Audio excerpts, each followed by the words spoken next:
Okay, so recording has started. I'm going to reshare my screen and hopefully everybody can see. All right. So with that,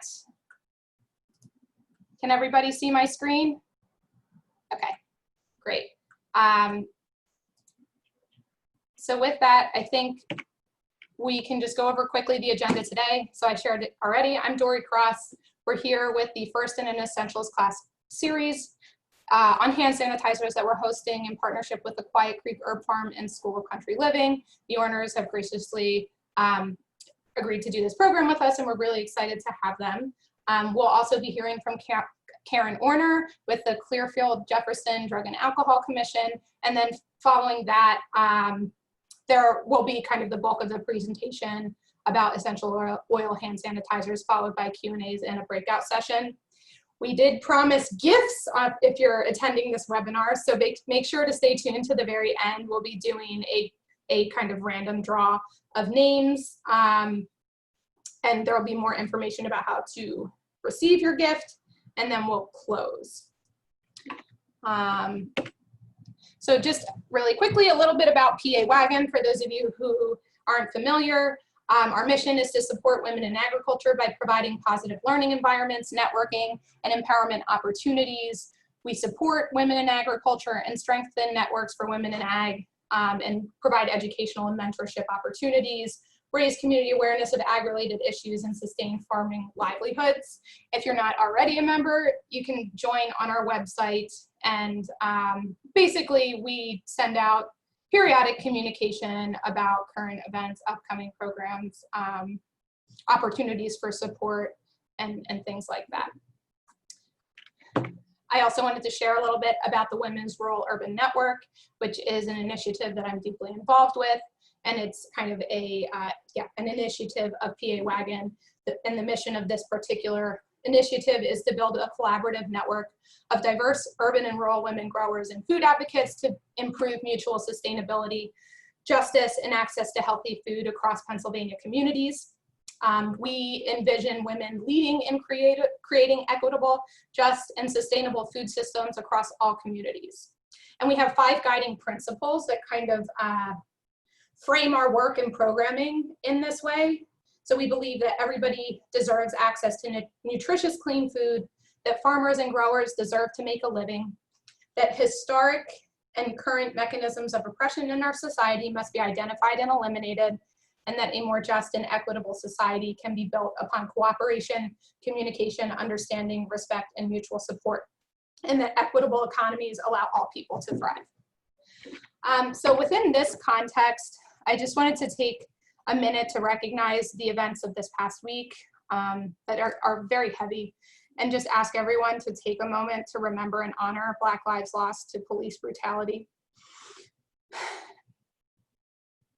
Most recently, George Floyd, Ahmaud Arbery, and Breonna Taylor, and the list goes on. Racial injustice is one of the many ills of this country, and PA-WAgN is committed to identifying and eliminating historic and current oppression through our work, and in particular through the work of PA-WAgN's Rural Urban Network, or WeRun. Just a few ways that WeRun is striving to make a difference is through ongoing training and work to identify oppressive structures within our own organization, by supporting people of color-led farms, gardens, and organizations, and following their lead. Hosting webinars and in-person programs that contextualize racial oppression as it intersects with gender and working class struggles, and by hosting anti-racism and anti-oppression trainings. There is always more work we can do, and it is incumbent upon us to do more and keep pushing for not just an equitable and just food system, but an equitable and just society.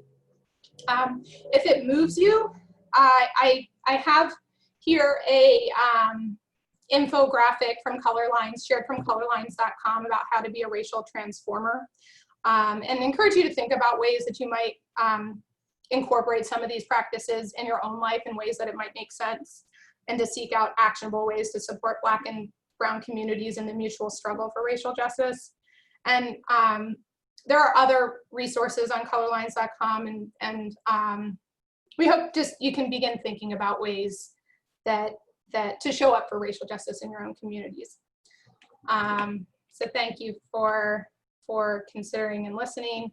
And I also kind of, in moving on from that, wanted to share a few upcoming programs that we do have. We have a virtual farm tour coming up June 11th. That's not this Thursday, but the following Thursday, I believe. And that's hosted in partnership with the Horn Farm, and they'll be talking about regenerating and utilizing the field edge. We have the second and third parts of our Essentials Class Series with the Quiet Creek Herb Farm and School of Country Living. So we have a plant propagation program. All the programs are now online. I know initially we had been hoping to host in-person programs towards the end of June, but due to guidance from Penn State PA-WAgN's parent organization, we were told we weren't allowed to host in-person programs in the month of June. So that's the reason for the switch. So plant propagation will be virtual, and we'll be meeting on the Zoom platform. That's Saturday, June 20th from 1 to 4. And then you'll learn, I guess, become acquainted with herbal medicine, or herbal, medicinal, ornamental, and other plants, and learn how to propagate plants from seeds, cuttings, layering, and divisions. Our herbal soaps class with Quiet Creek, you'll learn how to make soap from scratch with household supplies and tools. And then our final program is a Farm Walk Kitchen Talk with the Black Urban Farmers and Gardeners of Pittsburgh Co-op. This program is it's going to be at the Homewood Historical Healing Garden Space, and the program theme is welcoming our community to our Homewood Historical Healing Garden. You'll have the opportunity to be a part of building out their healing garden and to experience the garden. This is an in-person program, I should also say. It's on July 4th, and I see it says the rain date's July 18th. It's actually July 28th. That is incorrect, so I'll have to make that change.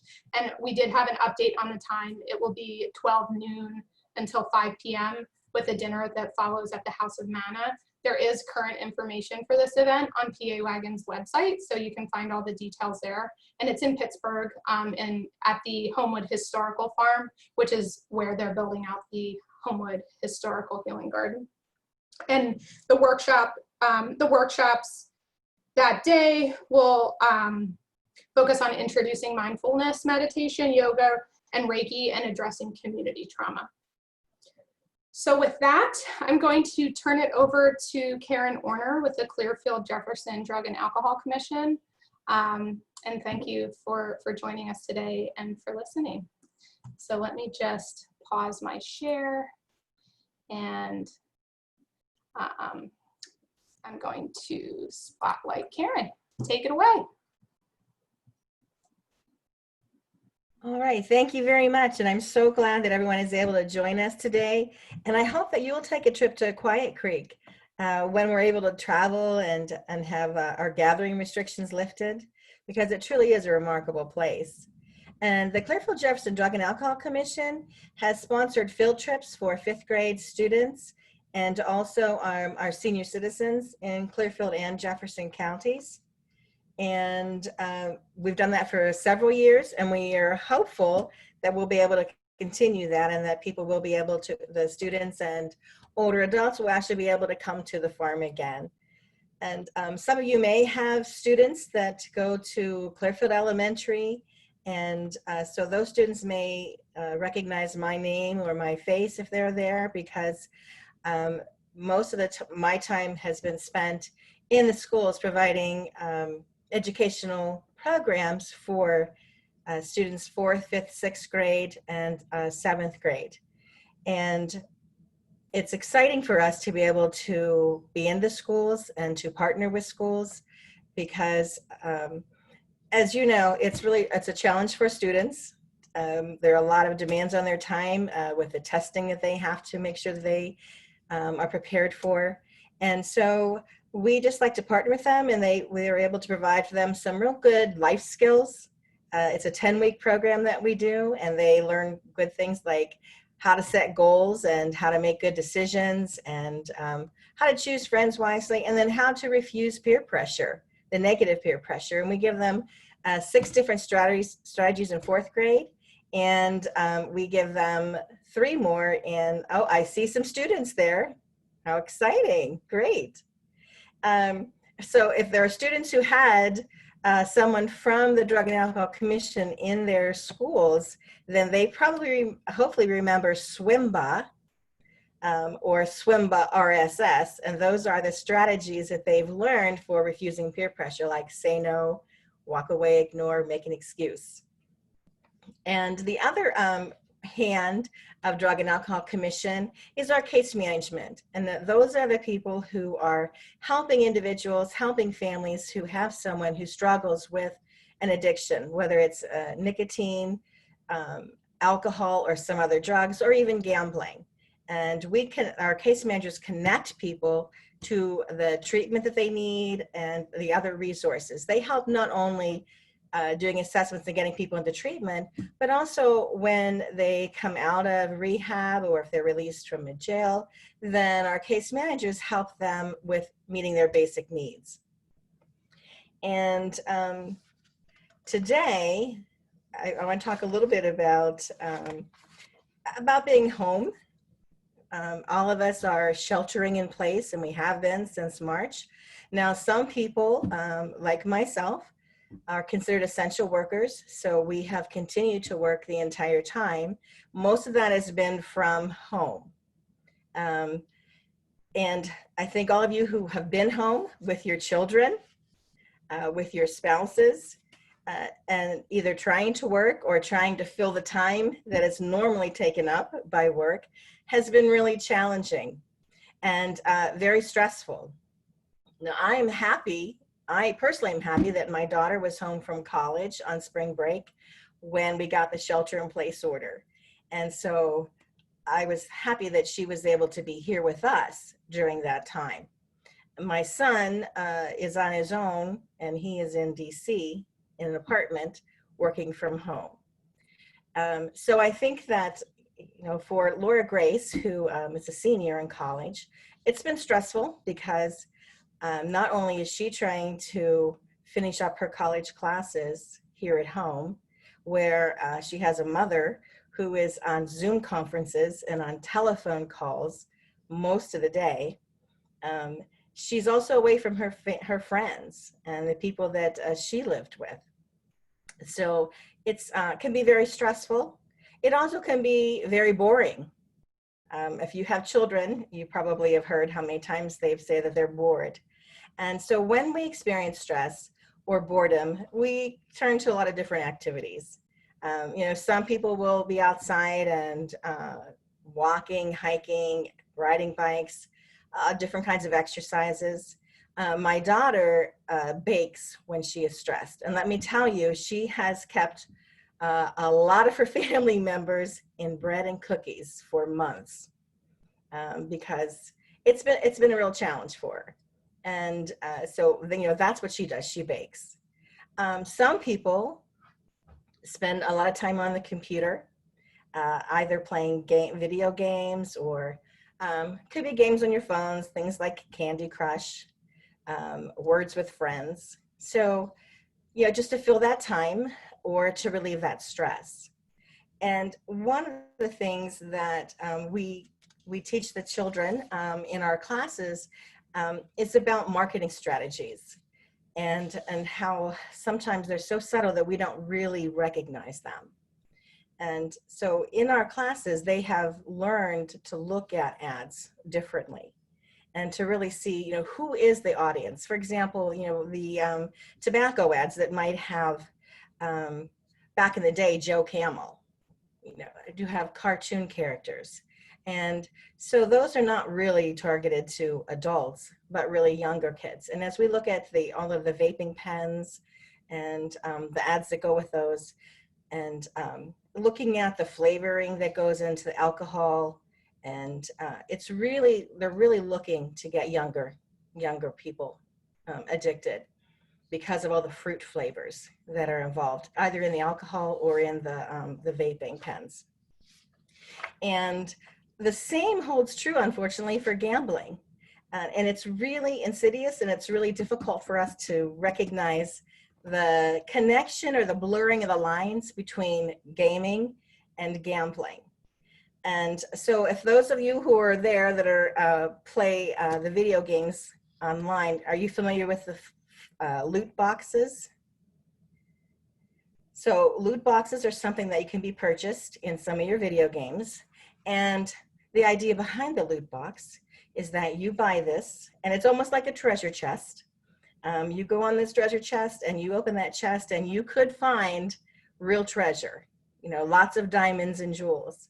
And so you could get a lot of money for your time. On the other hand, you could open that up and it can just be old junk that's tarnished, and really you're not going to get much for it. And so those loot boxes work the same way. You purchase the loot box and you could end up with some things that will either help you advance to the next level in your game, or to beat your opponent, or you'll get accessories that make whatever you have cooler than anybody else's, and maybe that's what you were looking for. So you could really get something that's great. On the other hand, you could get something that won't help you at all. It's just junk. And the same holds true in games that we just play on our phones. For example, I'm a competitive person and I have kids that are very competitive. And so I play Words with Friends. Now that's a great game. I do it to keep the few brain cells that I have still working, keeping them active. And so there are times when I'm up against a friend who is really much better than I am and coming up with some incredible words. And so, you know, I am tempted because to click on that little button in the corner at the bottom where I can buy some more hints to solve my puzzle, to solve my word. Or I can spend some money to get some assistance to come up with better words so that I can beat the people that I am playing against. But the problem is that just because I either buy hints to help me solve a puzzle, or pay to get some better words for a game a different game I'm playing, it still doesn't mean that I'm going to win for sure, because it still has a lot to do with the other person's skill and how much they are doing or what they're doing to be better.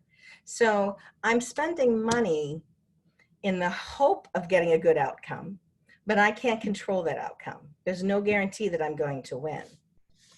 And some of the students have also had another program that we do in schools called We Know Better. And it's talks a little bit more about gambling and goes a lot more into the marketing strategies. And one of the things that the students learn is this, and that is that, okay, it looks upside down there. Doesn't work for you? Interesting. Well, the definition for gambling is you're risking money or something of value on an outcome that you can't control. So it's really any activity that involves risk and chance. That's gambling.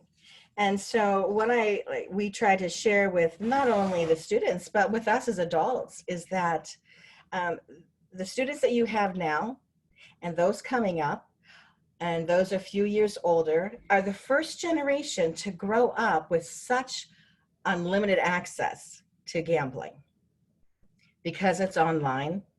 A lot of them have phones or have tablets, iPads, so it's always available. And you can go to a lot of the convenience stores around, and you will see the skill machines or lottery and more mini casinos.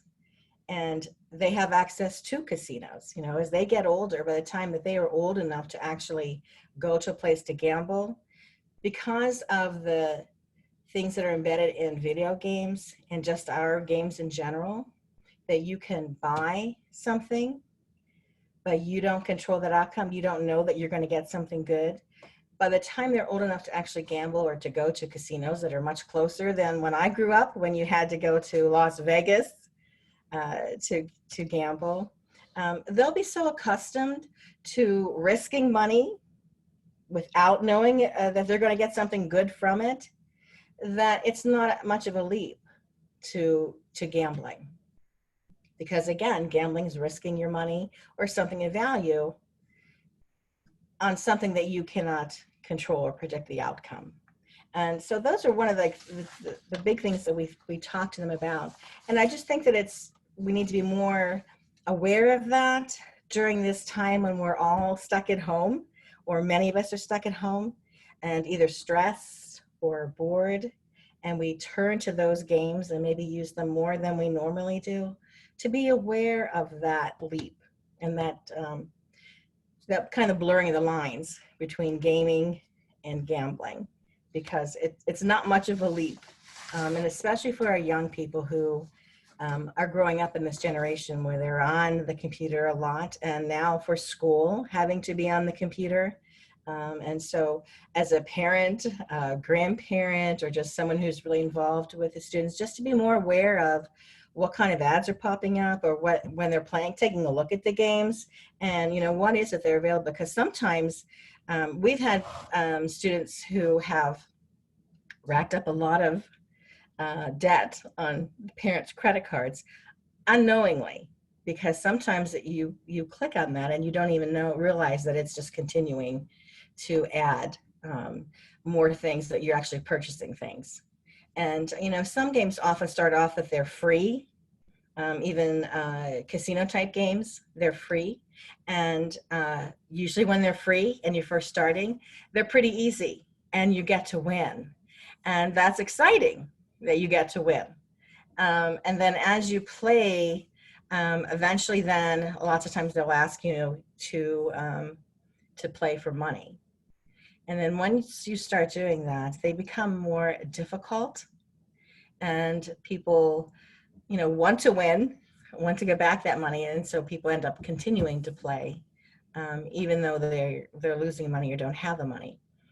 So again, I don't want to keep you, because I want you to get to this exciting class on how to make hand sanitizer. But just to know that the Clearfield-Jefferson Drug and Alcohol Commission has been and continues to be open during this time. And that if you know of anyone who has an issue with either nicotine or alcohol, other drugs, or gambling, that there is help available. If you call our office, it's 814-371-9002, and I can put that in the chat, that there is help available. And if people do not have insurance, or insurance that does not cover the treatment that they need, we have money to help those people get the help that they need. All right, well, I'm done. If you have any questions, I will stick around a little bit and to answer questions. And I just hope you enjoy your class today. Bye-bye. I'll turn this over to Claire so she can get started. Karen, thank you so much. And You're Dory, welcome. thank you as well. I am just so excited to have these strong, powerful, intelligent women in my life. And they are all supporting good health, just like Quiet Creek is, with Rusty and I and our stewardship team at the farm here. And today, we really want to share with you making natural hand sanitizer and ethical aromatherapy. So this is our plan to include you all. And I see there's about 19 of us. So I think Dory recommended that we will totally want you to unmute. And if you have questions throughout this presentation, please join in and just jump right in there. I'm very laid back. I am here to support you and your questions and to share a little bit of what we've done on the journey with natural hand sanitizers and ethical aromatherapy. All right. Thanks again to, let's see. Oh, here we go.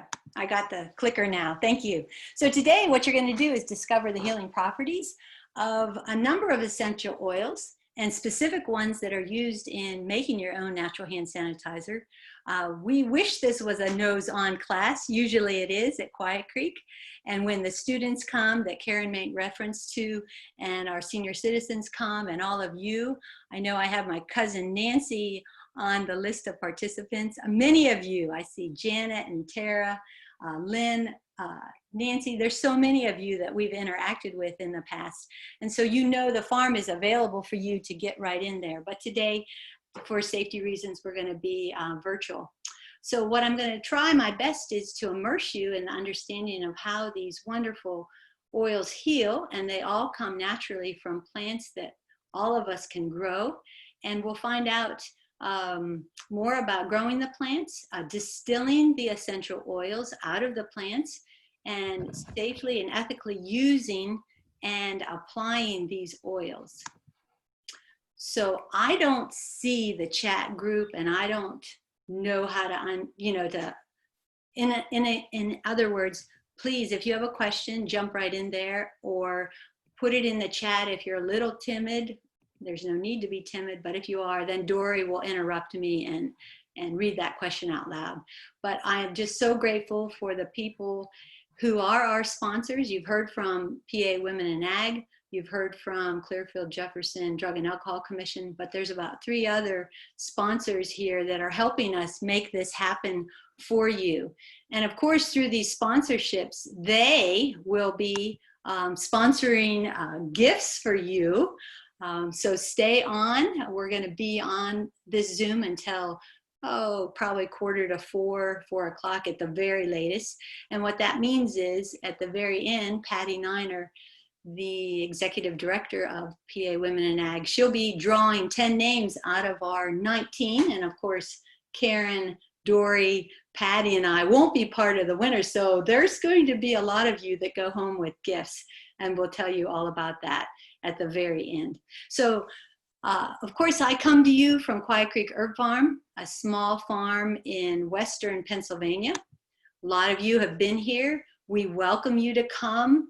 We have been an essential farm, making food available, baking fresh bread every week. And we want you to come, not only to enjoy in the produce and the value-added products. That's really on the back burner. We have found so many families have come during this time just to walk through the woods, just to walk through the gardens, to smell the herbs and safely connect with creation and really, really feel that Quiet Creek is their place. Our mantra is that Quiet Creek is your farm, both virtually or in person, your farm to come and enjoy, to share, and just be regenerated through life in general. So that gives you a little bit of idea. Northwestern PA, a little bit far from Chicago, but not far from, like Tara, who's on our Zoom today. She's from Punxsutawney. She comes regularly with her daughter, Bree. All her kids have been on field trips here at the farm. So we welcome you to come any Friday and Saturday, 9 to 5, and we will help you out. Being a 501c3, we really appreciate our sponsors who help us offer this type of programming to pre-kindergarten through adults. We say from pre-K to gray. And our mission, similarly to the 2 sponsors that we heard from, it interwoves so nicely. We are all about conserving our natural resources, thinking ecologically, and living healthful, sustainable lives. And we welcome you to join us in that mission. A lot of our work is through the younger to the older. We do a lot of community collaboration and help people learn how to make value-added products, learn how to put solar panels, wind turbines in, learn how to be a zero-waste homestead, earthen building. So enough about Quiet Creek. Let's get into our process. All right. Right off the bat, I want to share that processing the herbs for essential oils happens through many different processes. It could be a water distillation, a water steam distillation, or a true steam distillation. I'm going to show you some slides here of a farm that I volunteered at back in 2012, and they were purely steam distillation. What I want you to know is that there's a lot of unethical opportunities that occur in this world. I'm sure all of you are aware of that. And within the aromatherapy industry, the distillation of essential oils, as you can see on this lower part of my slide, if the upper techniques aren't used, these unethical ways are applied.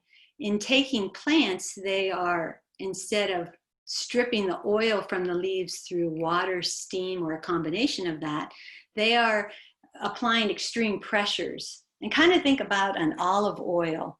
Same thing, when you're buying your essential oils or you're buying your regular oils for nutritional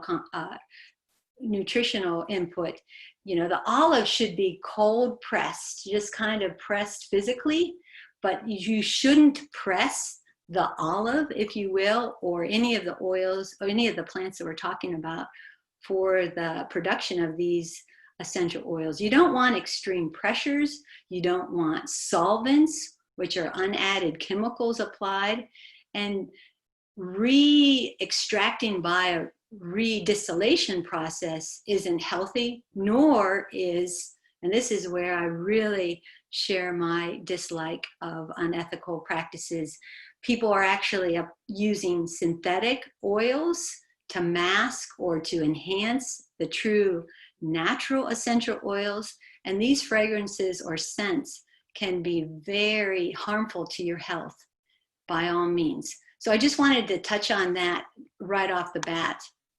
But let me put you in the context of my journey, and then I would love to hear from any of you that want to share your journey.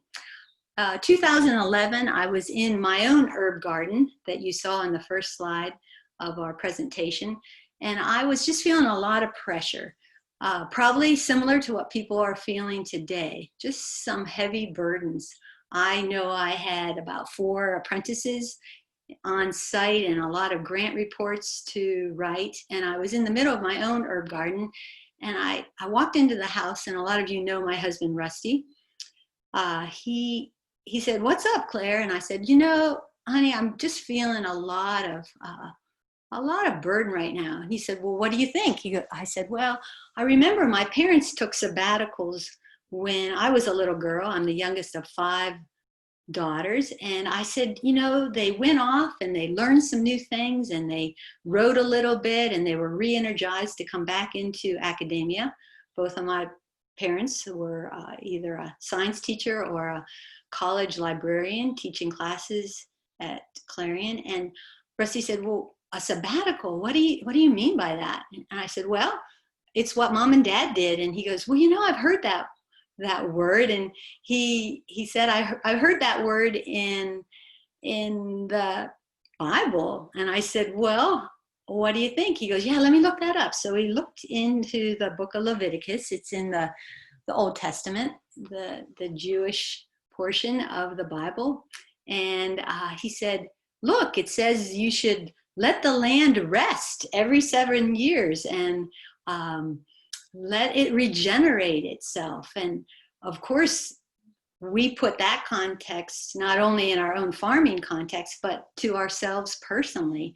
And I said, "Well, Rusty, I think we're ready for a sabbatical." Well, sure enough, we did some planning and we were blessed to end up at this farm that you see in the slide right here. This is a farm in Corsica, France, which is a region of mainland France. It's right in the middle of the Mediterranean Sea. It is a beautiful area, very warm, can grow just about anything. And we ended up at this natural, organic, essential oil farm called Essence Naturelle. And I want you to know at the end of my slideshow, I have a link to this farm because I would like all of you to consider going on a sabbatical here. They welcome folks and they welcome people of all walks, all languages, all interests. And you, as my family, could do is to give back in a way of volunteering. Well, at this farm, as you can see, this was one area that we could contribute on the farm. My sons and my husband and I built this small little ramp bridge area, and we built this gate out of bentwood trellis materials off the farm. And what I want you to know is I was burdened in my own herb garden. I thought, I need to learn new things. I want to volunteer and serve other people, but I also am so interested in learning about essential oils. And this is where we ended up. And I'm hoping that you will end up there as well. And on that journey, Ashton, our youngest son, who is 19 now, he was 11 at that time, he and I would go out into this garden. And each day we were there, we would pick fresh rose blossoms. And there's nothing better than to be totally immersed in what you're passionate about, and then also serving. And that's what I love about working on our own nonprofit and then serving others, both here in the United States, but in this case, in Corsica, France. Well, Ashton and I would take those rose petals with the help of a wonderful chemist, gardener. Her name was Steffi. She originally was from Germany. She came to Corsica to work as a chemist to distill essential oils. And our journey enhanced what they were doing. We had experience, of course, and we had the willingness to share and to learn. And we were there ready to work every day. And they were just very pleased with that. There was no compensation exchanged. It was just merely an opportunity to give back and to share with one another. Well, the work that we did with these rose petals, they would be put into this distillation unit that you see here. And if you know anything about the rose oil, it's extremely, extremely expensive. And many hundreds of thousands, millions of petals will be distilled to produce just a small amount of rose oil. Well, in this case, they weren't quite able to distill all of they distilled the oil, but they also mixed it with water. So truly what we did, we made a rose water, which all of you that are interested in cosmetics, rose water is highly sought after. Well, along with that journey of learning about essential oils, we went off the farm. We went up into the mountains of Corsica, about a change of elevation from sea level at the Mediterranean Sea all the way up to about 9,500 feet. And this is Walker, our oldest son. And if you look closely at the slide, he is picking local flowers, just like Ashton and I did in the garden at Essence Naturelle. He is picking Immortelle, which is this beautiful heat-loving herb. You see it, it's a bright yellow color. And you can see the terrain of Corsica. There's a lot of pine trees. It's dry half of the year and then rains the other half of the year. Immortelle loves the mountains. And what you're going to find with essential oil distillation areas, you're going to find them located in the regions where the oils are distilled. You know, it's a beautiful concept. We eat locally and we distill oils locally. So here in this picture, you can see in the forefront the Immortelle that Walker picked or cut with a scythe, and then in the background, the evergreen mountain areas, and then mountains that are even snow-capped. And this occurred, I would say, our sabbatical there was a 3-month opportunity, late May through early August. So I would say this is probably right in the middle of our sabbatical.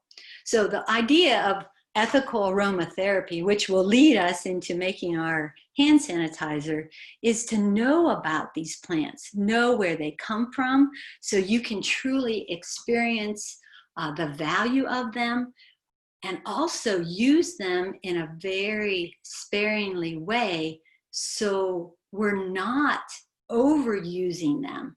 Immortelle cultivated is almost impossible. It's like very similar to growing morel mushrooms that some of us are harvesting this time of the year. The Immortelle grows just wild and people forage it. It's done ethically in the country of France. Our farm owners, Steffi and Albrecht, would permit the departments of conservation in Corsica, France. They would receive permits, but only so many people were able, excuse me, to go out and forage. So Very important. As ethical foragers or wildcrafters, we never want to take too much, and we want to leave plenty for the next people, and then allowing it to propagate further as well. Okay, here we go.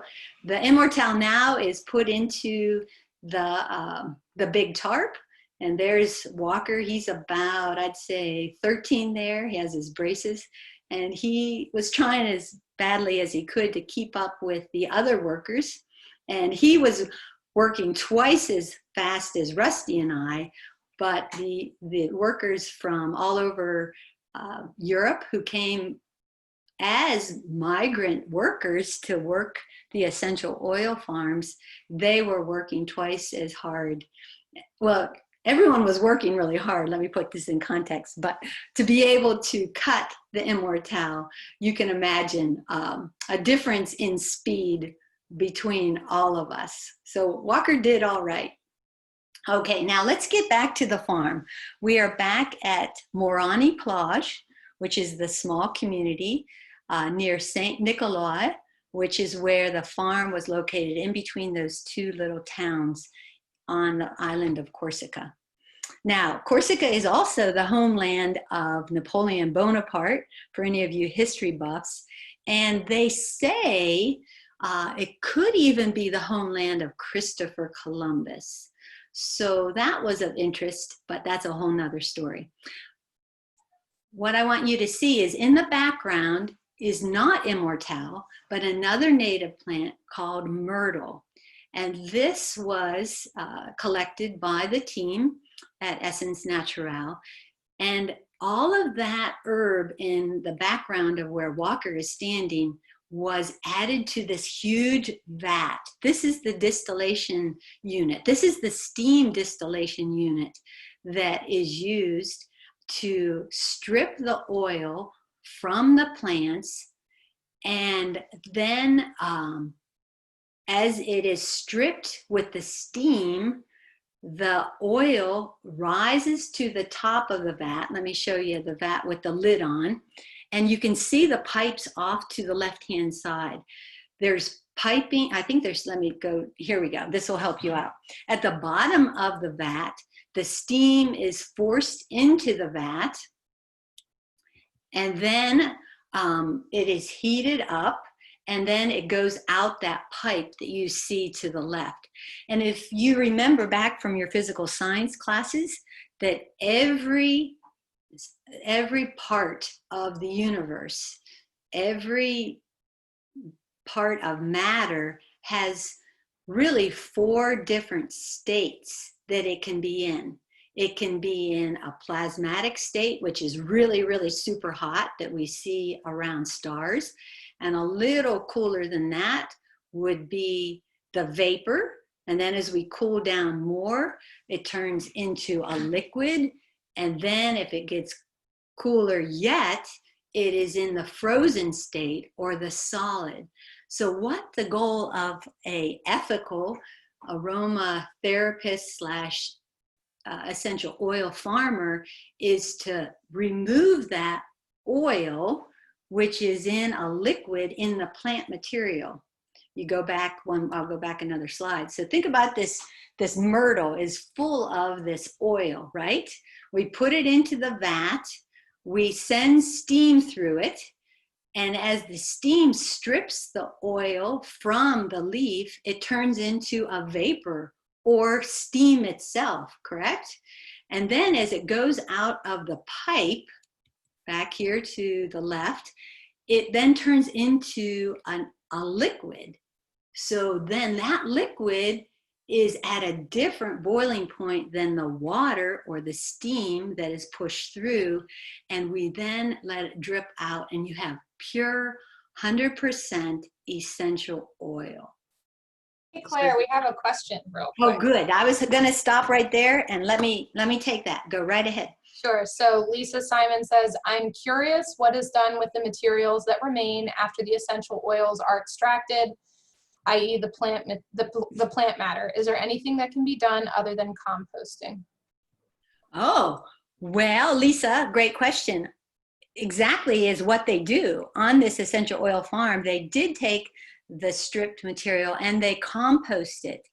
I think that is one of the very best ways to take anything, any excess plant material that is no longer used. That's what we do here at Quiet Creek. We compost it, and then we go one step further. Thanks to Karen Orner, her husband, my husband's brother, they and the Quiet Creek, we do worm composting with that material. But that is one of the very best things, because then you're getting this good organic material to put back on the herbs that you are harvesting from, so they grow and they are regenerative, and there's a full cycle. Let me just open it up to the audience. Does anyone think there's another way that we could use that plant material? Now, unethically, let me share with you, remember that earlier slide, unethically, people are using that plant material and they're trying to strip it again. Now, these oils are very fragile, and so going back again, they would probably have to use solvents or extra pressure, and so that's going to change that plant material, that essential oil material, chemically, and that's not what we want to happen. But I'll quit talking. Who wants to jump in there? Any other uses for this plant material? I'm not seeing anything in the chat. If you're on, if you have a thought and wanted to unmute yourself, you could do that now. I do have another question after that, Claire. Okay, and I'll just throw in, you know, a lot of times plant material can be used as bedding, you know, in some type of animal situations. It's certainly used for bedding in our worm composting. Yeah, let's go with your next question.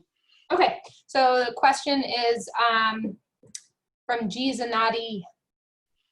What temperature and pressure steaming for something, I don't know the last word, but essentially what is the temperature and pressure for steaming? And then also how long? Thank you. What temperature and pressure steaming for how long? And then a second part to that question is, do you add water and how much during steaming? Okay, really, really good question. That's G. Zanati. Thank you so much. I don't know that I have the exact answer for all of you. As you can see, you see the steam here, and water boils at 212 degrees Fahrenheit. And you know, that is when it goes from a liquid to a vapor, or the steam. So I'm assuming it's around that temperature. This big vat was not under pressure. It certainly was closed, but it didn't have external pressures put on it. And that's something you don't want to have when you're doing the extraction. That would be one of the unethical methods. So I'm assuming it's close, you know, just above 212 degrees Fahrenheit. But what you would see with the time factor, we would arrive early in the morning, probably about 7 o'clock. We would load this big distillation unit with the plant material, the mother material, if you will, and then it would be under steaming for about 4 hours. And the whole farm, of course, smelled of the oil that was being distilled during that time. So I think I could answer as best as I know. 212 and about 4 hours process. All right, shall we go on? But once again, yeah, I have one more clarifying question, Claire. So the steam that's generated steam is continually, you know, added to keep up temperature. I guess it's a question. sure. But obviously, so you don't get extra built up pressure, it's also being released. Is that right? Yes, it is being released. And what happens in this big vat is the oil of the plant material, it rises to the top, because we know that vapors, gases, steam is less dense. And so it comes to the top of the vat, and then it starts to move out the condensation tube. And the condensation tube is at a lower temperature. It's actually the, I would say, the melting point. And so then it turns from a steam or a vapor into a liquid. Yeah. Okay, very good. Well, let's keep on it and continue to ask questions as we go. So, okay. All right. So, what I want you to know is I went with a lot of burden to Corsica, France, but I came back so completely refreshed, learning new material and coming back with so much knowledge. Now, heading there, I thought maybe we would do distillation at Quiet Creek. Being a teacher, an educator, I always want to teach as much as I possibly can. And I know this is a big topic for people. After coming back from Corsica, I realized that Quiet Creek doesn't have the material, will never have enough material, both cultivated and foraged. And so I will never distill here at Quiet Creek. But I brought back knowledge, and then like you're sitting in today, a short presentation on what to think about when you're using essential oils, when you're purchasing essential oils. And just a fun token was Corsica in a can was also brought back. This was Rusty's way to remember. And it's a little blurry, but in the can, this is a peanut can from our friends from Germany who came to Corsica. And we picked and dried and put in the can all the different herbs. Some of you are probably versed in French. My French isn't great, but they call this the marquis. And this is what you smell whenever you drive around the island of Corsica, because naturally these oils are coming out of the plants that are growing there. And Corsica in a can refreshes us. And I keep the can handy, and I always pass it around in my class. But what I want you to know is, historically, this smell, this aroma, these essential oils were very important to Napoleon Bonaparte. When he was exiled and going to the island of Elba, which is just to the east of Corsica, he smelled the maquis. He smelled this, and he was blindfolded, and they were taking him to the island to imprison him. And he said, "You cannot fool me. I know where I'm at. I know I'm near my homeland." And so these oils are incredibly powerful. They will trigger memories from all of us. If you grew up being with your grandparents and growing lavender, you smell it now, you immediately come back to that time. Or maybe tea tree was used in the healing process of, maybe you had athlete's foot. You're gonna take yourself back to that memory and remember these things. And so I think it's important, as Karen Orner maybe mentioned, and Dory too, there's some tough times right now. And if these oils and these plants, of course, where the oils come from, if they can nourish you and nurture you, I so recommend for you to be connected with these oils. And I know a lot of you are using them in your herbal businesses and in your own first aid treatments, as parents, as siblings, as spouses. So just please continue to do that. They're extremely, extremely powerful. Okay, I think we already got that slide. All right, let's talk a little bit about essential oil safety and the ethics behind it. Truly, once you start using these essential oils, it's important to know that they are highly concentrated. You saw all that myrtle in the background of Walker's picture when he was throwing it into the distillation unit. What I want you to know is all that myrtle that you saw in that one slide was distilled into 1.5 quarts of essential oil. You're talking over 2,000 pounds of plant material distilled into 1.5 quarts. Now with roses, 2,000 pounds of rose petal probably is distilled into maybe 1/2 cup. So first off, I want you to know how highly concentrated these oils are. And so putting a sensitivity test on yourself and your loved ones before you start using them is very important. And all that is, and I'll raise up my arm, I'm thinking you can see my little picture in the right-hand corner. Just putting a dab of the essential oil on the inner arm before you would use it to a large degree. And before you even actually use the dab, put a drop in a teaspoon of oil and then dab your inner arm. This is important to see if you have any type of reaction to the oil. Of course, they're natural, but they're not in their natural stance. When you work with plants and rub those, and use them as a poultice or rub them on as a perfume, this is the whole plant. It's kind of like whole foods eating. So what I always want people to think about is highly concentrated chemicals. Of course, they're natural chemicals, but you want to be sure you're not going to have any reaction to them. So doing that test overnight, start with yourself. If you are a parent, your body is much larger than your children. I started using essential oils very sparingly when my sons were probably, late elementary school, 9, 10, 11. And we'll talk about some of those uses too. I want you to know that using them sustainably is so, so important. This journal, which is the spring version in 2015, the Journal of Medicinal Plant Conservation, really has a great article. In our own country, we are using essential oils to such extremes. What I want you to know is these plants are not going extinct, but you can imagine the plant immortelle on the mountains of Corsica could go extinct.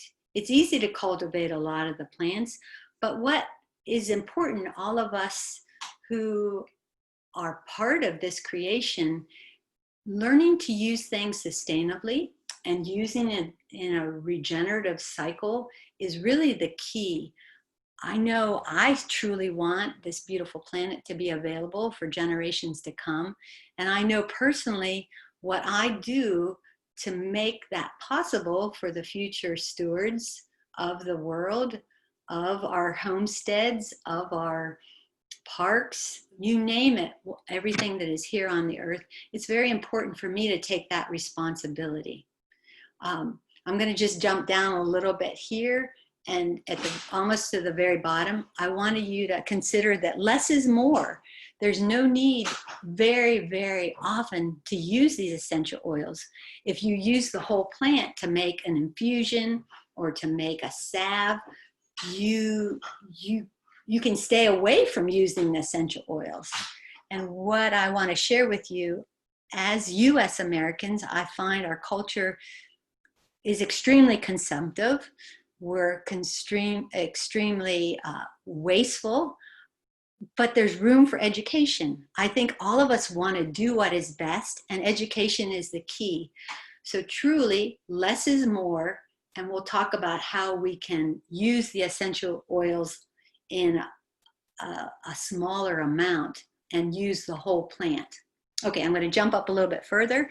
Topical use and diluting the essential oils. Very, very rarely do you ever apply the oil directly. Two that I do use, you have it in parentheses there, are the two oils, lavender and tea tree.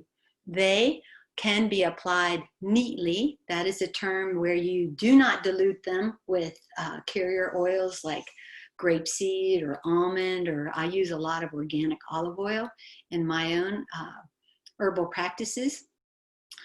So let them be used with putting them in water and all these other carrier oils. Also, if you're not working on an essential oil farm and you don't know exactly where these oils are being grown, distilled, and then distributed, it's important to find out and ask those questions. I love it when people come to the farm and they ask me where the oils come from, or I love it when I can take them down to the high tunnel and show them where the food is being grown. So myself, as a nonprofit educator, I have found a reputable distributor, and that link will be at the very end. The oils that I offer at Quiet Creek are I'm sure conventionally grown. what I do want you to know is I'm a truly organic farmer. The plants that I grow never need any additives. And the point I'm trying to make is the oils that I buy at the farm are not certified organic, but I do want you to know that no grower is going to add more costs to his or her production by using these inputs like herbicides or pesticides, if you will, unless they have to. And knowing how these herbs grow, 24 years at Quiet Creek, I know that they're just chock full of essential oils which act as natural insect repellents to begin with. So I'm just sharing with you what we have at the farm and what will be offered to you. If you're a winner, you'll get a gift pack of essential oils. And so ask me any questions about that, because I think that's important, because I know that each one of these oils has a lot of therapeutic properties and a lot of wonderful aromas that can be used into your livelihood in a conservative process. Any questions there? All right, so let's start talking about some of the oils that are coming out of Florida, which are brokered from across the world. The name of the company is Camden and Gray. There's no network marketing. I offer all the oils at the farm at the one price because I have so many volunteers who help me in the shop. I have found that it's not about making profits, it's about educating, and all of these oils are offered at the same price. Okay, when you have your essential oils, it's important not to contaminate them. And you can see on this slide, I have, I think, frankincense, oregano, bergamot. I share with people to get an eyedropper that's separate for each one of your oils that would be used in each one of these jars. I do not keep the eyedroppers in the jars. I really know that the essential oils are very strong chemicals, natural, of course, but they can break down the stoppers of your eyedroppers. So keeping them in a little plastic bag or a cloth tote would be nice. You don't contaminate, nor do you break down the plastic, which none of us need. Okay, some of the uses. We will have an essentials class on soap making. I think that is June 27th. Rusty, my husband, will be offering that class with our stewardship team. We have Ashton and Sarah and Cecilia that are helping us this summer. They will help you learn how to make your own herbal soaps. So you don't have to use essential oils, but this may be an outlet for you.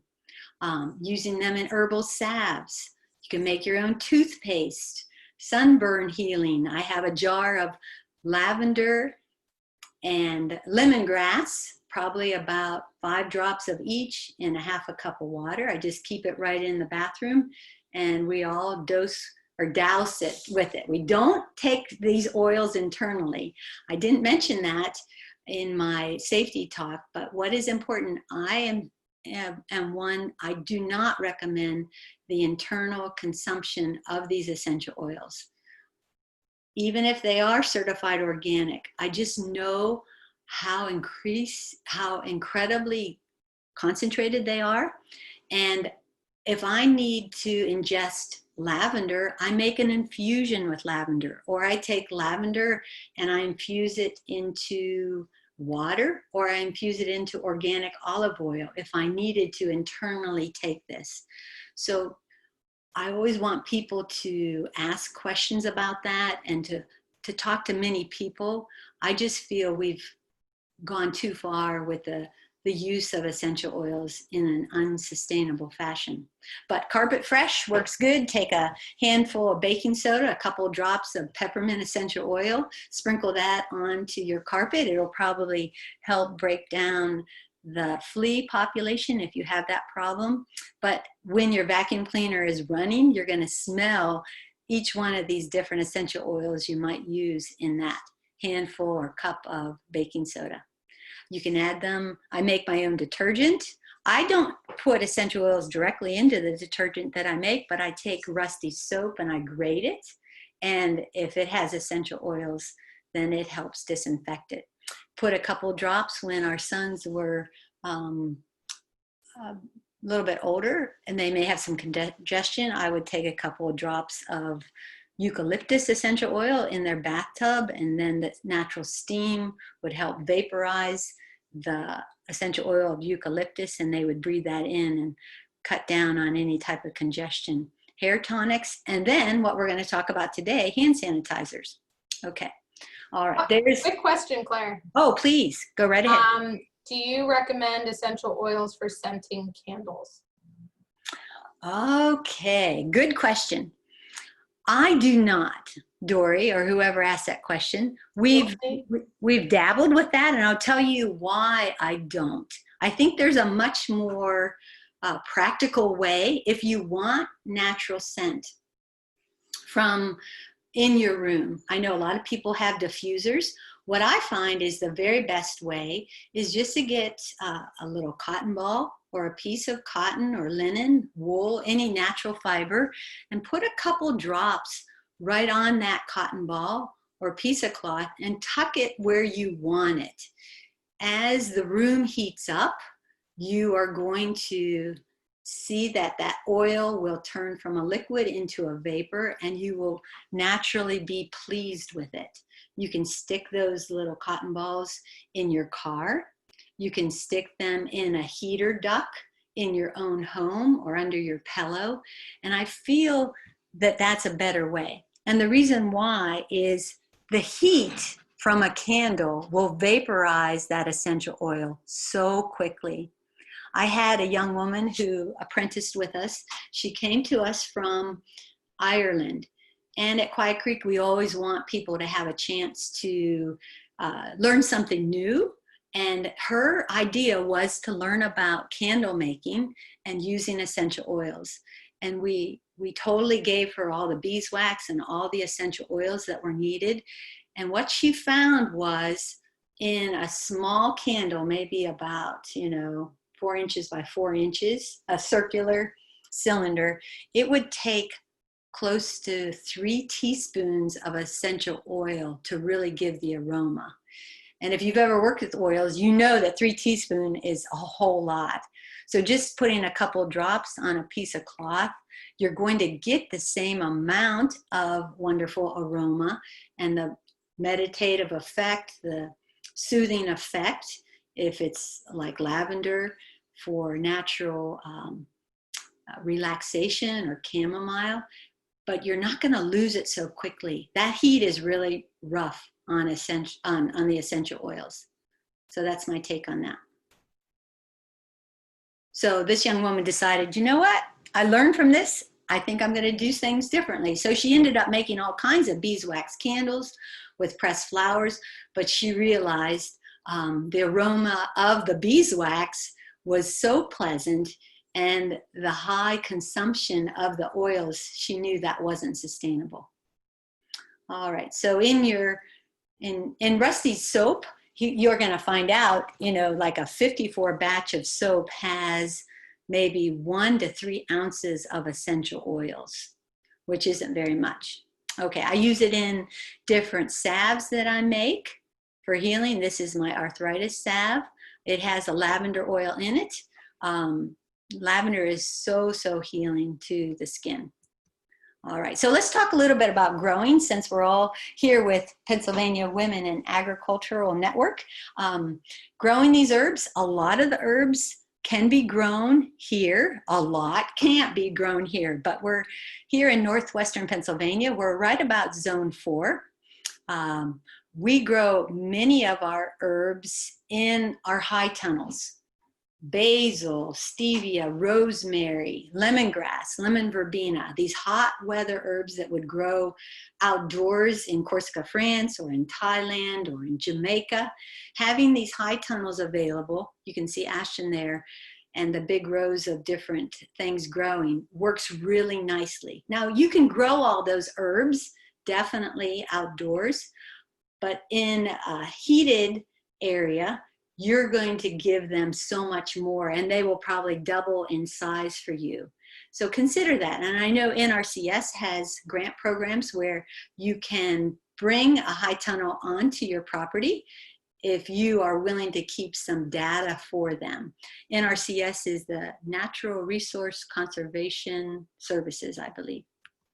All right, so let's say you have your herbs growing. When you harvest them, for whatever use, if you are going to distill, or if you're not going to distill and you're going to use them in some of those other areas, like we had talked about, mid-morning around 10 a.m. to noon is a good time to go out and cut your herbs.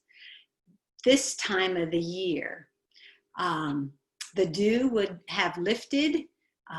You have this nice plant ready to go, but it doesn't get too hot. And you'll find, just as Napoleon Bonaparte witnessed in the late afternoon, even now about what, it's about 10 after 2, even a little bit further into the afternoon, more of those oils are going to be released into the atmosphere. Now, the plant regenerates the essential oils, but you want to harvest mid-morning, and you're going to have the maximum capacity of the oils in your plants for distillation or for using in different capacities. Now, that is when you're harvesting the leaf and the flowers. If you really are harvesting the roots, as a grower, as a person who uses herbs, I call myself an herbalist, and I use Rosemary Gladstar's definition. Anyone who uses plants on a regular basis, please consider yourself an herbalist. If you're using the roots, you don't want to harvest those unless it's late fall after heavy frost, or early spring, before that plant has come into its full bloom. During that process, the roots are not going to have the vitality that the stems and the flowers have during that time. So you will learn when to pick those things. All right.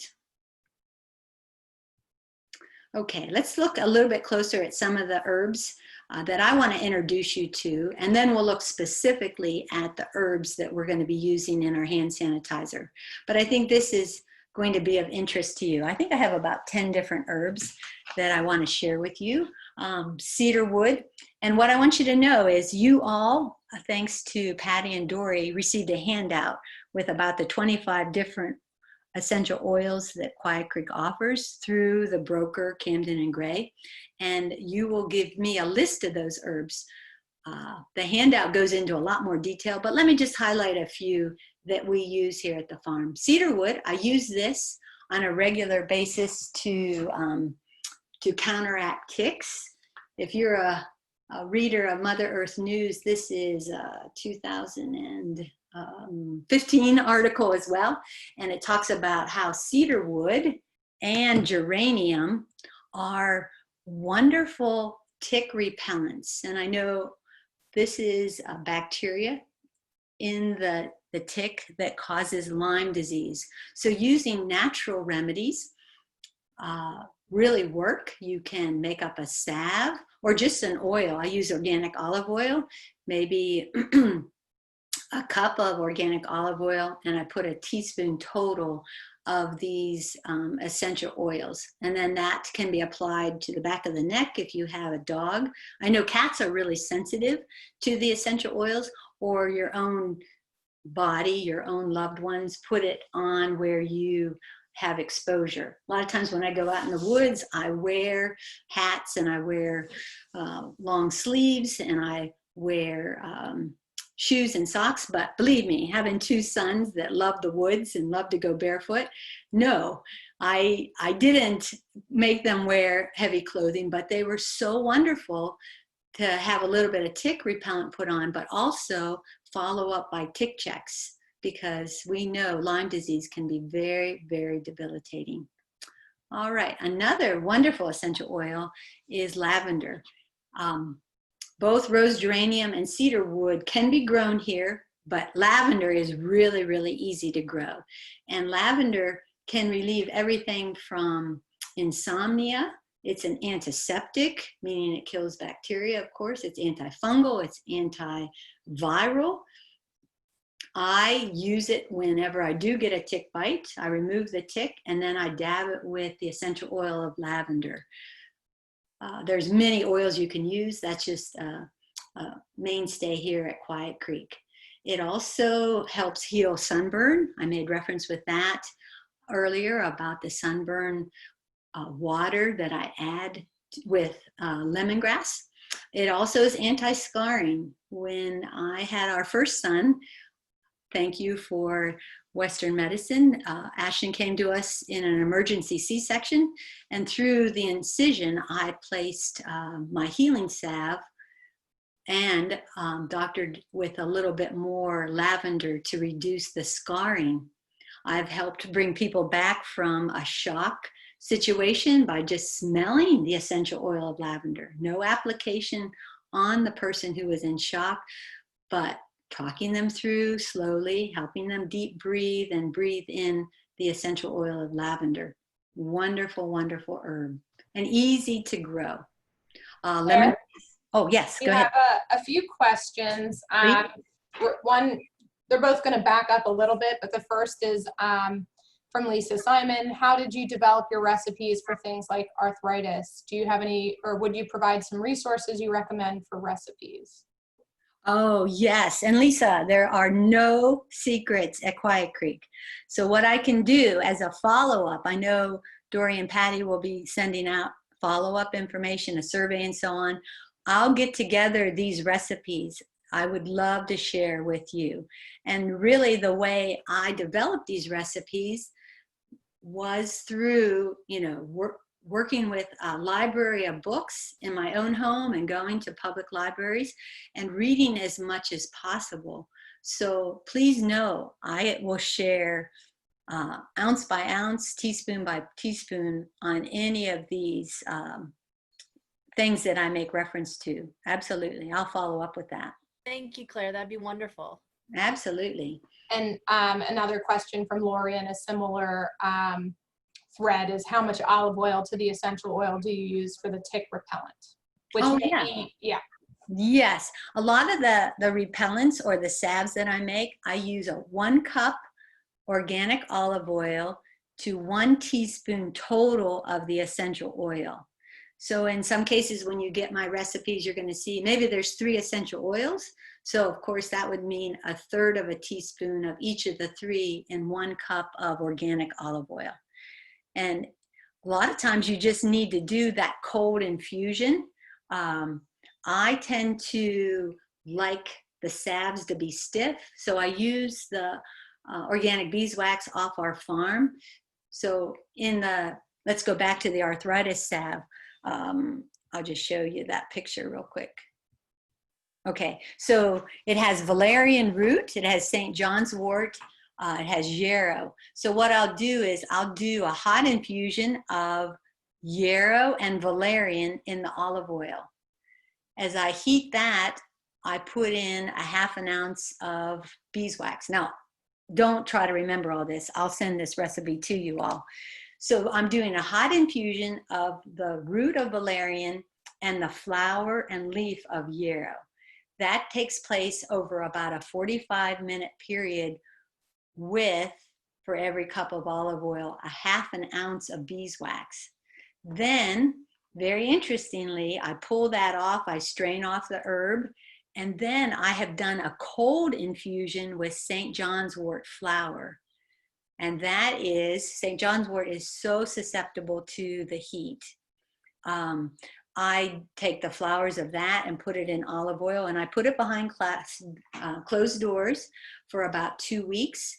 And that makes this beautiful healing salve that is really good for pain, both arthritic pain and then muscular pain. And then, so I have my hot infusion that cools down, but not into a solid. I add the St. John's wort oil, and then I add the essential oil of lavender. We've talked about the heat. I don't want to add any essential oils to the very, very end. Now, I don't have to use the beeswax at all. I could do all of this as a cold infusion, but I want, many times my elderly clients, they don't want something that's going to spill, or younger clients like the healing salve that works beautifully as a baby's preventative for diaper rash. The beeswax is nice. It acts as a preservative, but it also keeps it from spilling. But let me not bog you down with all those numbers. I promise I'll type that up and send it through Dory. Okay, and with that, I have two more questions. The first one is also from Lori. Can you recommend a book that you prefer in your research on essential oils? Yeah. Hi, Lori. I think we saw each other this week. So glad you're on with the Zoom. Yes, I have a reference at the very end. It has a full slide. It has the picture, and it's a book by Kathy Cavell. And she's an amazing, amazing researcher and herbalist. And it'll show you the full title. And a question from Tara S. Where would you recommend getting the herbs for diffusion if you can't grow them? Yeah, I think it would be so incredibly expensive if you were trying to purchase the herbs. Oh, okay, diffusion, not distillation. Okay, yeah, there's a lot of growers around this area. I'm not sure, Tara S., where you live, but you know, Quiet Creek has a few herbs that you can buy here. If you want to buy at a larger wholesale, Star West, they're out of California, and any herbs that I can't grow, like the herbs cardamom and clove, cinnamon, I buy those certified organic from Star West. And there's also another big grower, Monterey Bay, and these herbs are all dried and they've been processed properly. Yeah, we can talk shop further, but those are two that I use for sure. What I don't grow. Okay, I'm going to jump ahead. Sorry if I give anyone a headache. I'm just going to jump back to where we left off. So lemongrass. I told you I used it in my natural sunburn treatment. It also is great if you have young mothers who are trying to increase their milk flow. It will help in that lactation process. And I just made this recommendation to a young mother who was having this trouble. So in that case, what I would do is take a couple drops of lemongrass oil. Now, this is what I would do personally. And when I share that with this young mother, I would never prescribe to her, not being a doctor, but I can share some things that I did or would do if I was in that same situation. So a couple drops in organic olive oil, and then I would just rub that topically on my body. You know, that medicine, that stimulation of milk is going to come from the oil, and it's going to penetrate and be a part of my whole system. Our skin is, I believe, the largest organ on the human body, and it has so much potential to pull in both the positive and the negative of what's out there. Okay, lemongrass also works beautifully to prevent the spread of contagious diseases, which is pretty relevant right now. So if I was going on a trip, and this is what I'll recommend to my son who will be traveling back from France in June. He has some of these essential oils. I would just merely have him put a little bit on a handkerchief. He will be having to wear a mask as he travels on the plane from Paris to Fort Worth and then to Pittsburgh. I would have him put a little bit on his mask, or, you know, rub a little bit with the carrier oil on his person, just as some extra benefits. And along with that, lemongrass will prevent jet lag. So when he arrives, it'll be great to see him. And so he'll probably be highly energized and ready to go. If you're a beekeeper, the essential oil of lemongrass is very similar to the pheromone of the queen bee. So beekeepers are using lemongrass to work with their bees and draw bees in and help the queen bee bring her workers to her side. Okay, oregano. This is one I used when I was a foster mother. Rusty and I, as foster parents, we had a young man, wonderful young man, but he was on medication when he came to us, and he wasn't much of an eater because of the medication. He suffered from ADD, and he was put on Ritalin within the system. As foster parents, we could take him off the Ritalin during the summer months, and we did that for sure. But during the school year, we noticed he would eat a hearty breakfast, and we really attribute this to putting a little bit of essential oil of oregano on that cotton ball and putting it around the house. When he got to school, he had his medication, so he would hardly eat any lunch.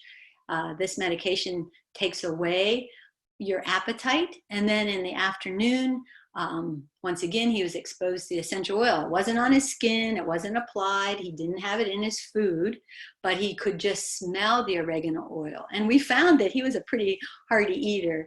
And then come summertime, he had no problems eating without his medication. It's also a disinfectant. It's going to be used. It could be used in our hand sanitizer. It's not in the Thieves Blend that we will be putting together today. So it totally encourages appetite. Now, patchouli, on the other hand, causes a loss of appetite. So it's interesting how these herbs, they're chemicals, they interfere in a positive way in most cases, to do things within our body. We are such a complex organism, and these plants were put here on this earth. Whatever your spirituality is, you know, there's been some creation that has occurred, and these plants are available. And as we learn them and use them ethically and sustainably, they have so much to give back to us. Just incredible. All right. Also know, though, you might lose your appetite, but other things may increase. Patchouli is an aphrodisiac. All right. Peppermint will ease headaches, tension headaches, stress headaches. You can apply, just dab it as a toothache type of remedy. Mice, insects detest peppermint. So back to that old cotton ball idea, putting a few within the areas that you know that the insects, the spiders, the mice may come in. Every year I give my brother-in-law, Joe, a small bottle of peppermint essential oil, and he puts it all around his tractor wires, because the mice used to come in and they would chew his tractor wires in the engine components. And now he's saved from, you know, hundreds of dollars of replacing those parts on his tractor. Peppermint also is good for travel sickness. It can help with nausea.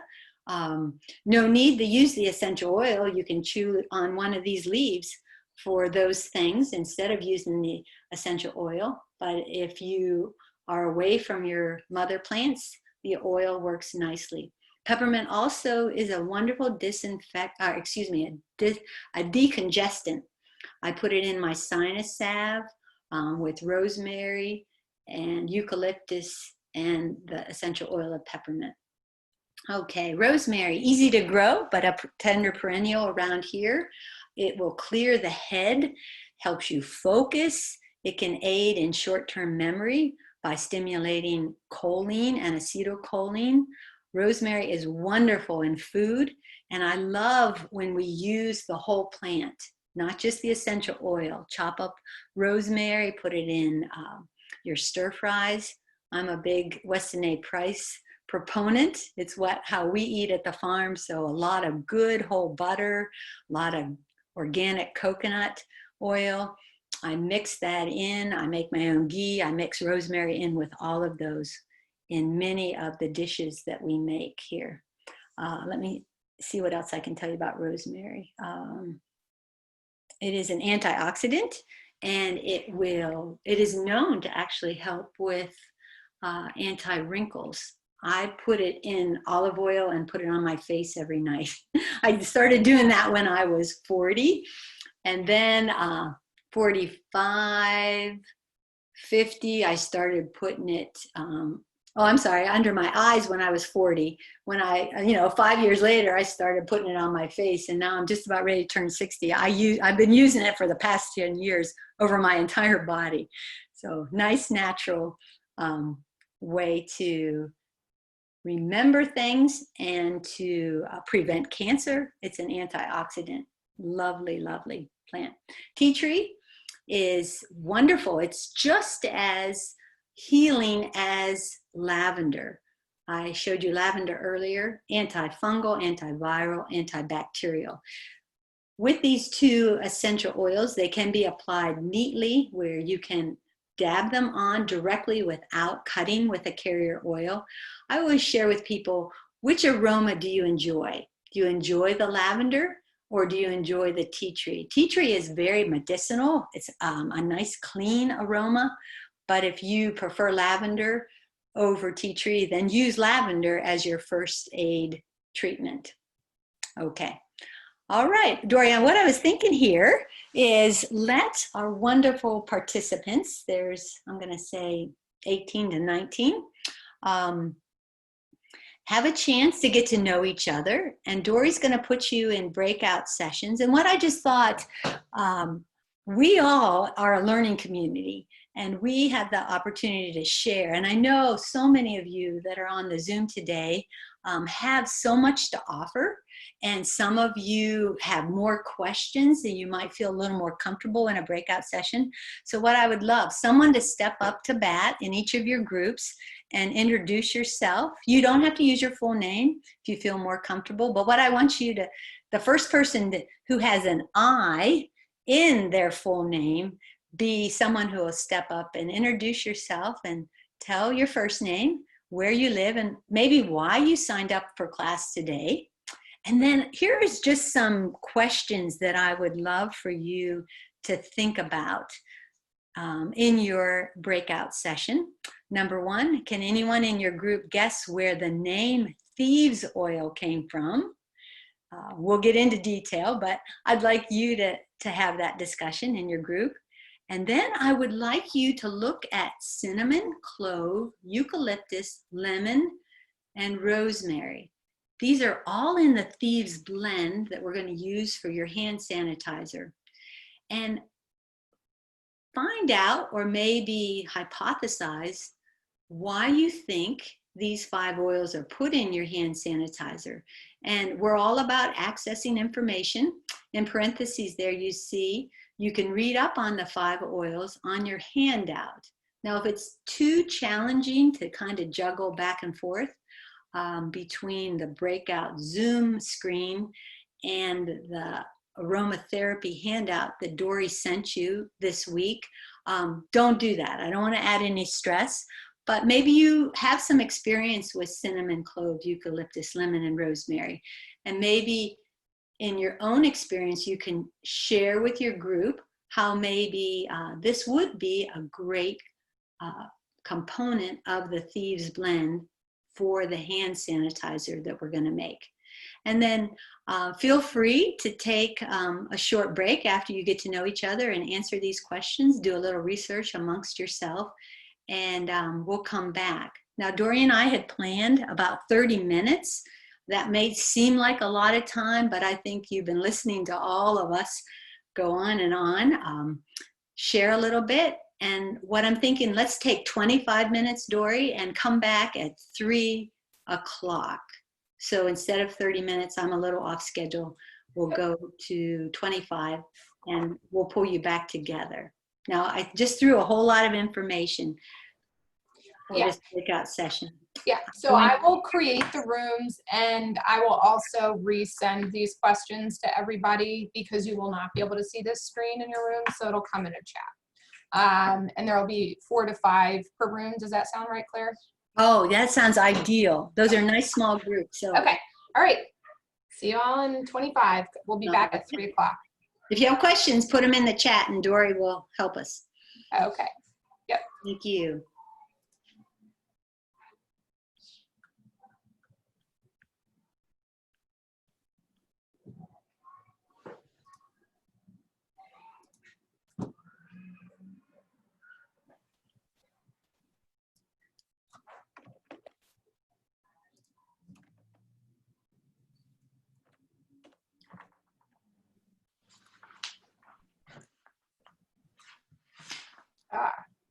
breakout room 4 looks like nobody is in it yet. Okay, it's going. Let's see. I might join a room too, just in case there's one that looks. Claire, your option to join as well if you want to. I think I might. I don't want to Take a break. intimidate. Yeah, but I'll step back. I think that's good. All right. Sounds Yeah, but good. thank you for the invite. Sure. I don't know. I thought I could broadcast all of these questions at once, and it's only letting me send short messages. So Yeah, I am going to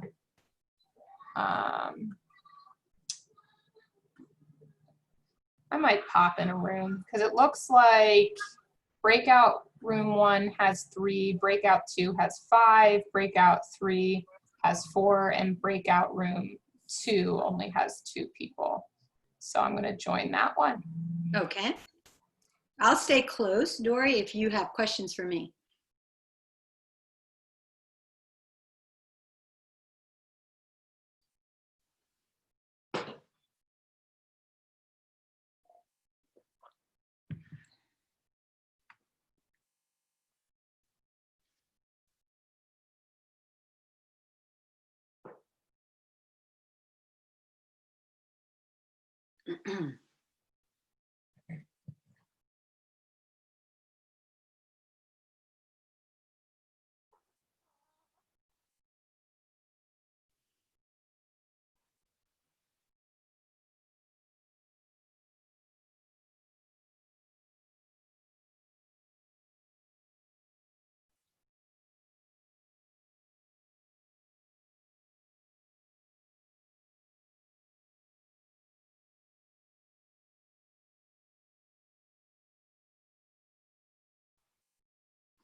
What? Yeah, they told me they're giving your kids back. I'm on break. My students are in breakout sessions. And they can play this on the No, they're not. I think that's a great idea. Oh, it's fine. Yeah, here you go. For my one class, we. Where did I have to go? That's what Did you have the brown cups this year? not here. Let's send it there. Mine. There's Rusty's cup. Yeah, they got to create Spotify playlists. Well, it's like they wanted us to use what we had learned already in class to, like, I don't know, create goals for the rest of quarantine to like set up. You could like do things with your friends, like you would say, oh, I will be intentional about reaching out to 3 friends a week and call them for more than 15 minutes. Or some people were like really ambitious and awesome and were like setting up things through their church for delivering groceries to people. And then we had like 3 activities, and one of ours was to make Spotify playlists for each other, That's awesome. like a group one. I love making Spotify playlists. It's a You can gift. talk.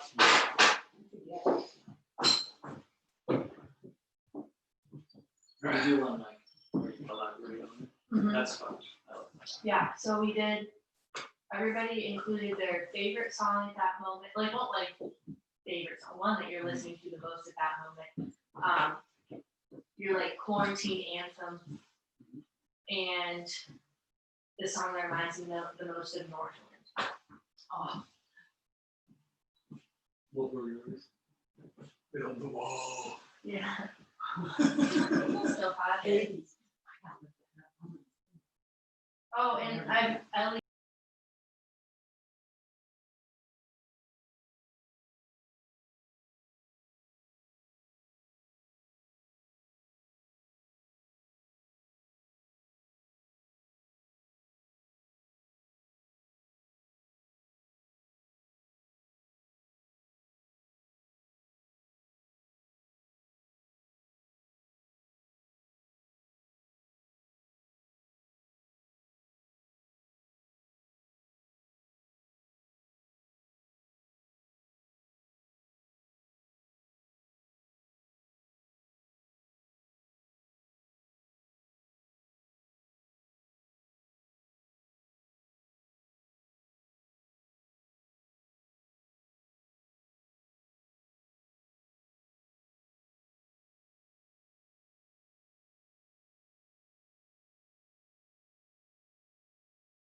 So it looks like hopefully everyone is back. It looks like we are still waiting on Claire. Ah, there she is. Fantastic. Claire, you're muted. I can unmute you. Give me 1 second. Fantastic. We are good to go. Unmuted, you hear me? Okay, great. My team just came in for their ESSIAG break. We've been drinking this herbal concoction that prevents cancer, so it was nice to reconnect with them. Okay, let's move on to incorporating what you talked about into our next portion. But before I do that, any specific questions from your breakout? All right. Well, the thieves oil recipe is right there in front of you. It has the 5 essential oils that were in your questions. So very simply, you take eyedroppers of each specific to that bottle, 10 of clove, 5 of cinnamon, 9 of lemon, 4 of eucalyptus, and 3 drops of rosemary. What I recommend is putting it in a dark jar, an amber jar, or if you only have clear jars, put it in a dark area to preserve that. This is the base of your hand sanitizer.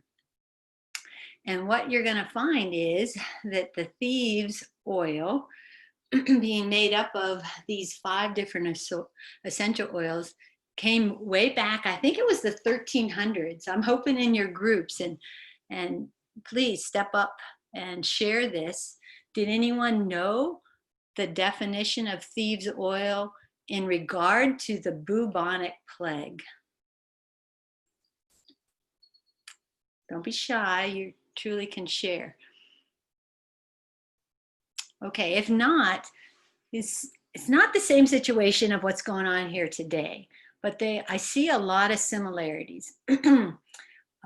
During the 1300s, people were coming from, I believe, the Asian countries at that time, and they were coming in through the Mediterranean Sea, I believe, and they were coming off of the ship, and you could see a lot of very, very sick people.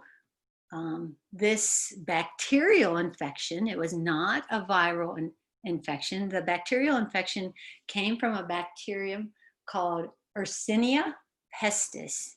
And this what was causing people to have boils on their skin, all over their bodies. They had headaches, they had terrible fevers, lots of expelling through all orifices of their body. It was just a terrible, terrible plague. And people, I think millions, and please in my history chat here, anyone throw in any facts that want to enhance what I'm trying to share with you. Millions of people died from the Black Plague. And what they found, very unethically, there were people who were taking advantage of the situation. Might be something like today, but let's stay on the bubonic plague. So people went into the homes of the people they knew that were dying of the plague, and they would loot the bodies that were already dead, or actually steal things from the homes of these poor people suffering from this terrible, terrible bacterial infection. The authorities eventually arrested these people, these thieves, if you will, and some type of plea bargain was attempted and resolved, and the thieves, they were able to share what they had done to keep themselves from getting sick. Now, this is folklore, and it's been passed down that this thieves blend had to do with these 5 different plants. Now, at that time, I'm not sure that the essential oils were available. I'm thinking the whole plants were available. The whole clove buds, the cinnamon bark or leaf, the lemon rind or actual lemon juice, the eucalyptus plants, the rosemary plants, and the thieves shared with the authorities that they rubbed those herbs on their body, rubbed it on their scarves to protect their faces, rubbed it on their clothes, and these 5 herbs were known to kill this bacteria. And so this folklore has been passed down from generation to generation, and this is available to us today to use as a bacterial infection preventative. And so many people are now blending their own hand sanitizers using these 5 essential oils. Of course, you could rub the actual herb onto your body and put it onto your clothes, but it might be a little bit easier in this sense. So in your breakout groups, hopefully you were able to read a little bit about each of these 5 herbs or share a little bit about these 5 herbs. Is there anyone who would like to share at this point about clove, cinnamon, lemon, eucalyptus, or rosemary, and why they would be beneficial in your hand sanitizer recipe? Anybody?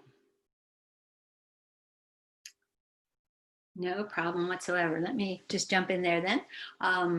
You can see clove effective against diarrhea, vomiting, beneficial to the digestive tract. Whoops, let me see. Cinnamon,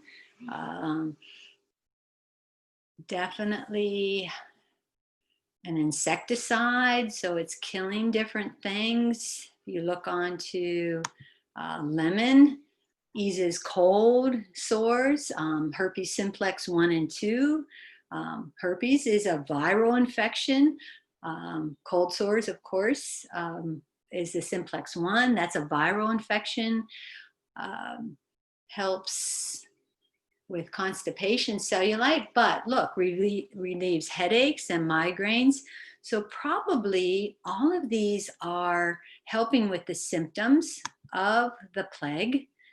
Eucalyptus clears up sinus congestion. It's an antiseptic, so we know that Yersinia pestis is actually a bacteria.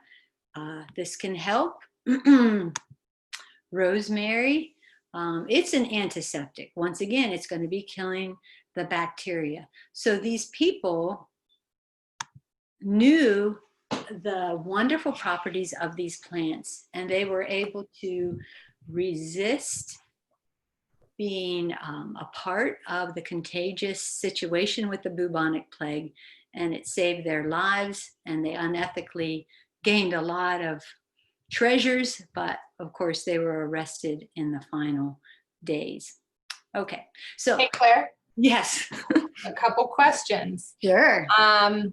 The first is a question about lemon essential oil. The question's from Annie. Is it the juice or the skin that is used? Great question. It is actually the skin, the rind of the essential oil. Rind of the lemon plant, of the lemon fruit. Let me get that straight. The lemon rind fruit, yes. And then there is another question about frankincense and where you would get the frankincense herb. Yeah, frankincense, I'm not familiar with its exact location. I think we hear a lot about frankincense, biblically speaking, as a gift. And I'm sure then it probably is grown in the Middle East. Probably could be grown on Corsica. A lot of these places have such intense heat, and they truly aren't desert regions.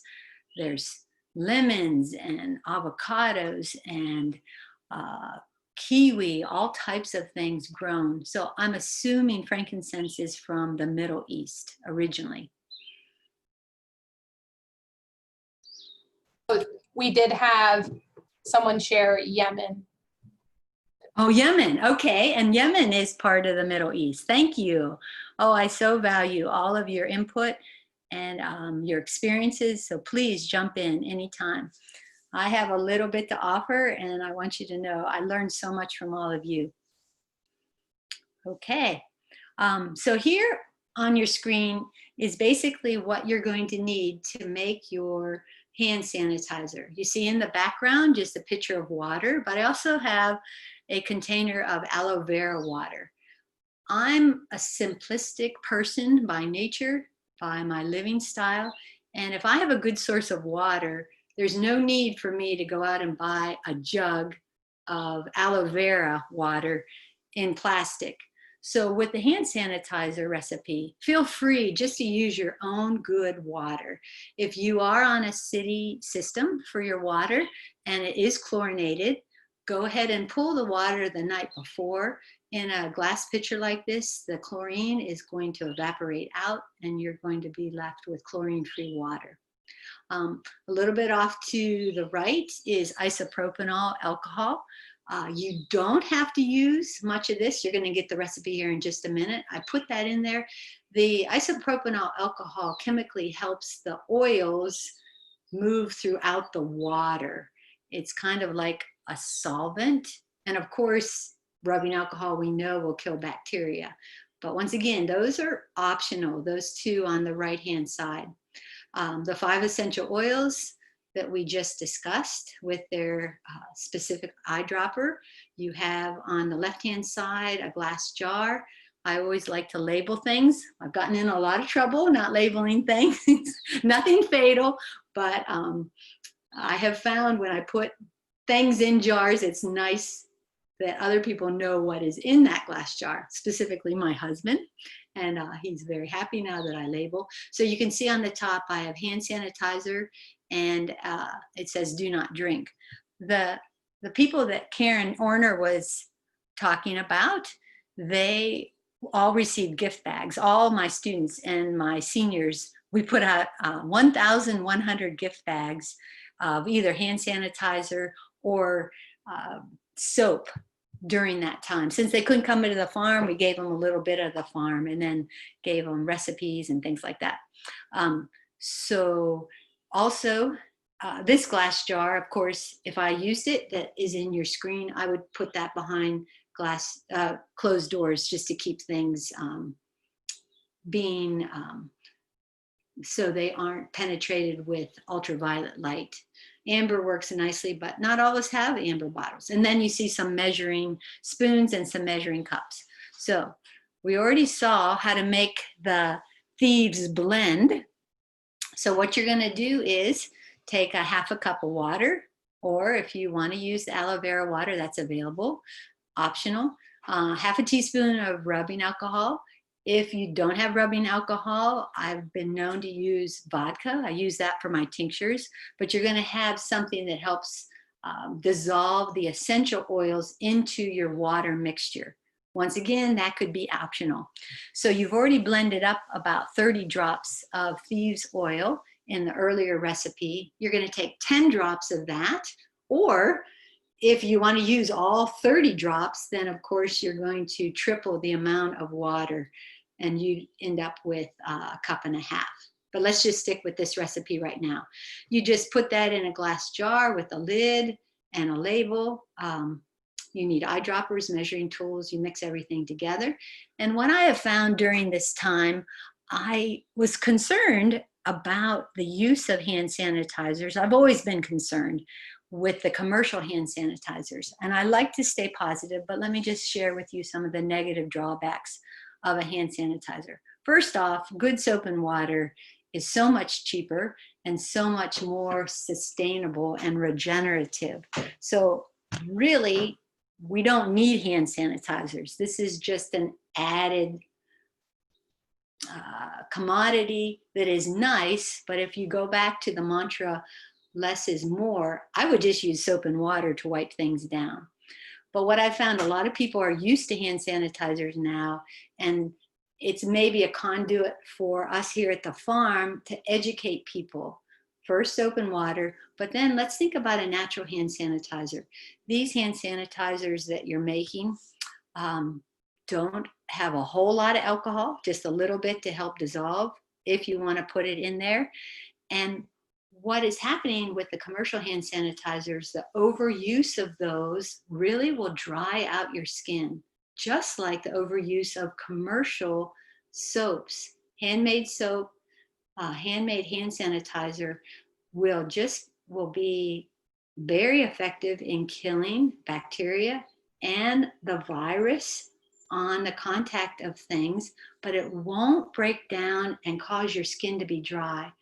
what is happening is people are overusing the commercial products, and then their hands crack.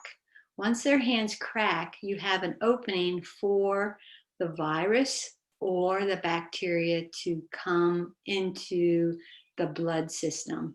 And so what I'm trying to share with people is to step back from those commercial ones and move in this direction. Okay, so I have I a can few use it. questions. Yes, please. A question from G. Zanati about using vinegar instead of alcohol. Can we switch vinegar instead of alcohol? And if it is advisable, how much, what would be the switch? Like, is it a 1-for-1 or?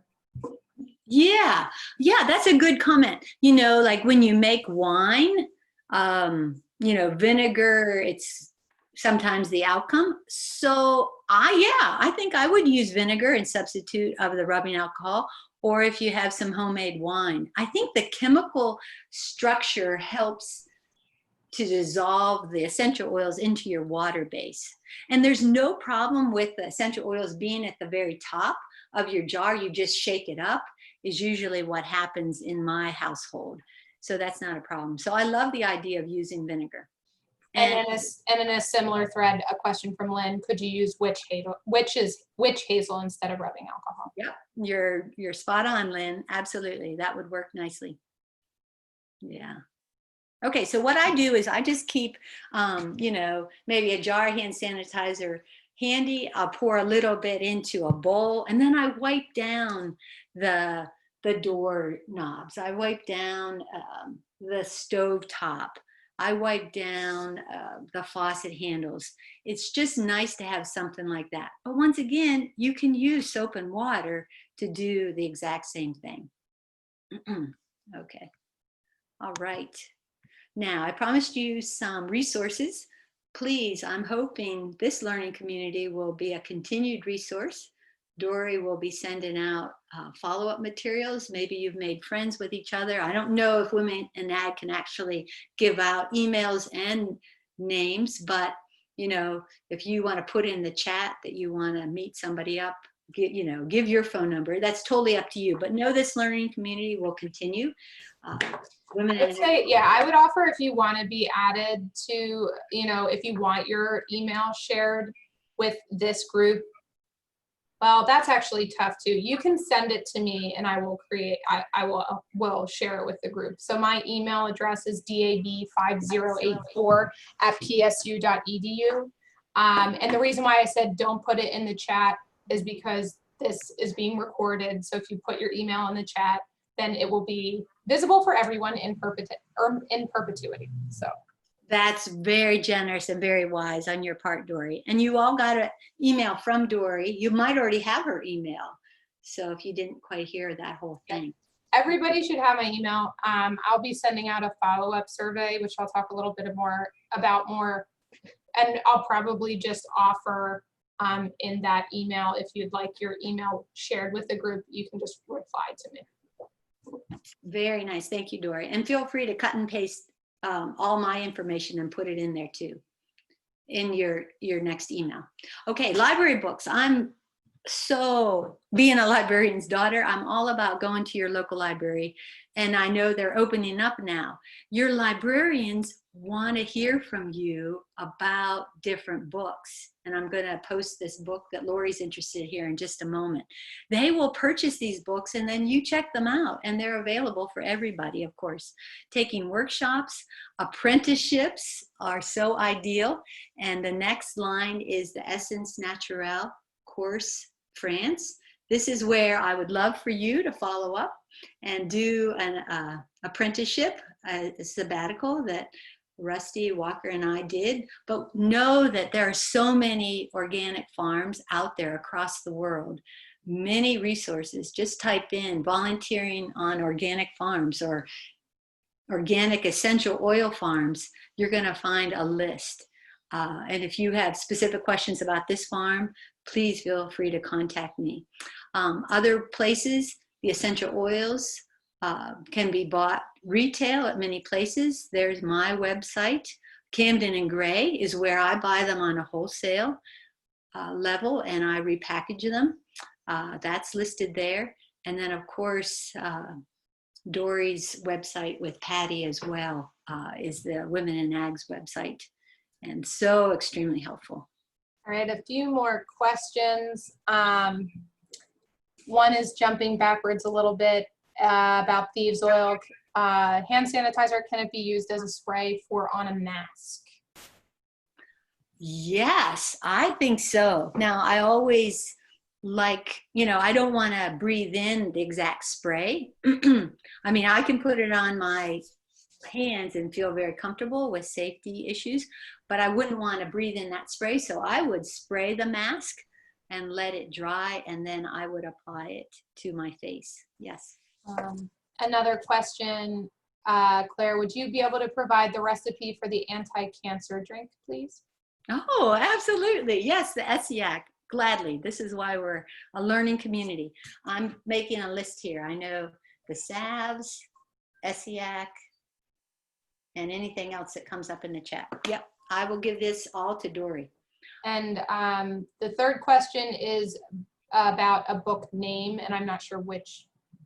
Oh, I think maybe it's the next, is it the next slide? I think Lori made reference or asked about what was my favorite book on essential oils. And here it is. It's Kathy Cavell and Mindy Green's book, Aromatherapy, A Complete Guide to the Healing Art.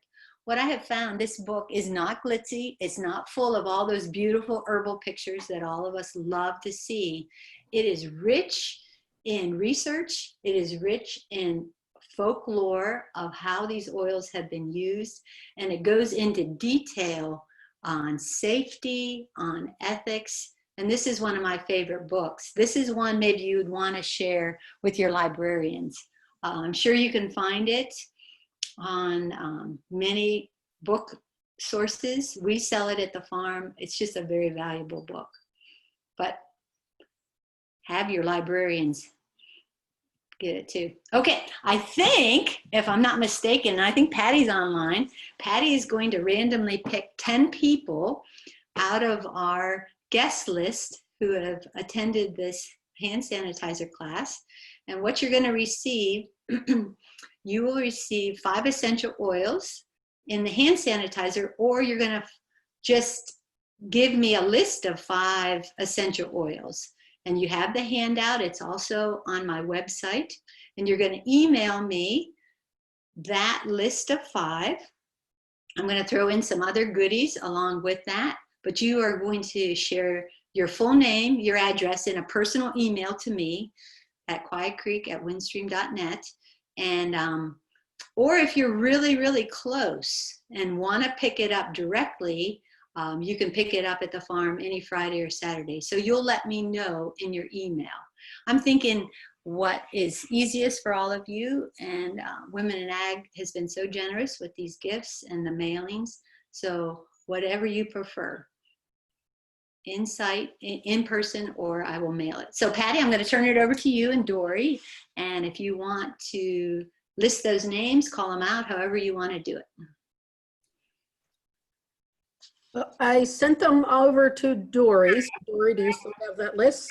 Yes, I do have the list. So Patty did a random draw at the beginning of the program and sent them to me because she's on at a farmer's market today and with varying degrees of internet connection. So congratulations to, and make sure, I'll maybe see if I can pull this slide and send that out. Make sure you have Quiet Creek's Claire's email so that you can send this specific information. So congratulations to Annie, Brandy C, G Zanati, Lisa Simon, Lori, Yeah. Nancy Maislan, I'm sorry if I said that wrong, Rachel, All right. Tara Stevenson, and Tara Heckler. So that should be 10, hopefully. 2, 4, 6, 2, 6, 8. Yeah. Is Thank that 10? I thought. Oh, was that 9? Robin, 9. I can get Oh, one sorry. more, Dory. Yeah. Robin Butts. All right. That's wonderful. So you all send me that email with your name, address, and the list of oils that you want at quietcreek@windstream.net.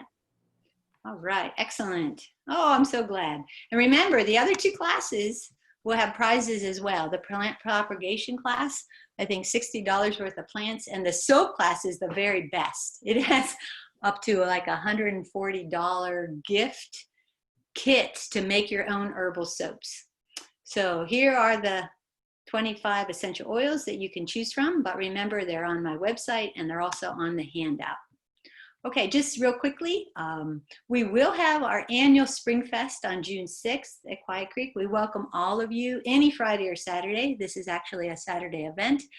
It will be much more low-key, but know that the gardens are beautiful. We want you to come and relax and enjoy the just natural setting of creation.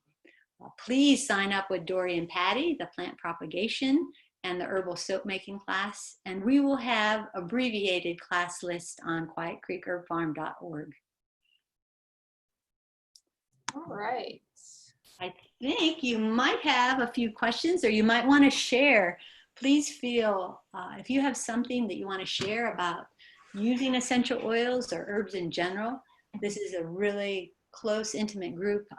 We would love to hear from you at this time. Yes, and I do just want to reiterate that all the upcoming classes with Quiet Creek are still virtual. And that is, yeah, at least through all of PA-WAgN programming through the end of June is virtual. And you can register on PA-WAgN's website.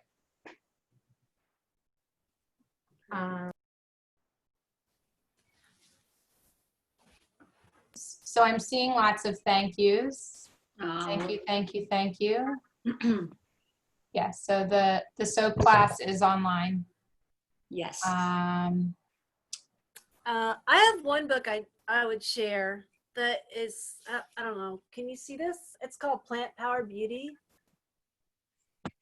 Plant Our Beauty, great. Is that Yeah, Anne?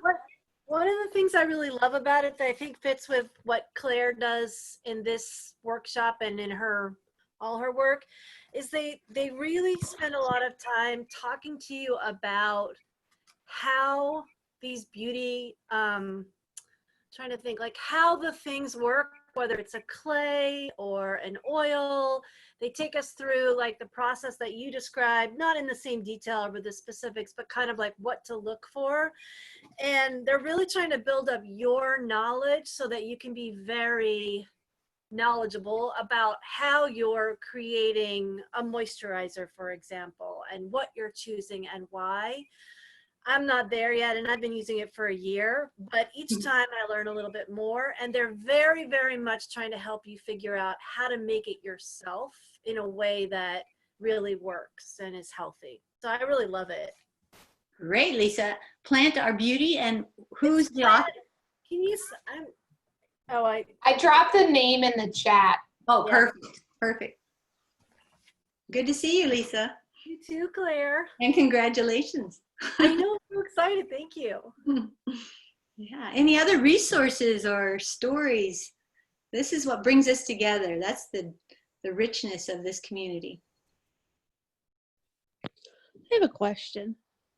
You mentioned I think it was a lemon that was good for herpes. My 3-year-old has recurring chickenpox or shingles. Mm-hmm. Do you think it would be helpful for that and safe to use on a 3-year-old? And how? Yes, and you know what? It listed that. And tell me who's talking. I'm sorry. Amanda? Amanda, great. Amanda, I think with a 3-year-old, I would go to a much more gentle herb. I have found lemon balm has worked so well with both Simplex 1 and Simplex 2. And lemon balm is a very easy herb to grow. Have you been introduced to it? I have a ton of it in my garden. It grows crazy. There you go. Okay, this is perfect. What you want to do is just go out and pick a big handful of lemon balm tonight. You might have your 3-year-old chew on the leaf, eat a few leaves. The other thing, what I would do, I'd take that big handful of lemon balm and I'd put it in about 4 cups of water.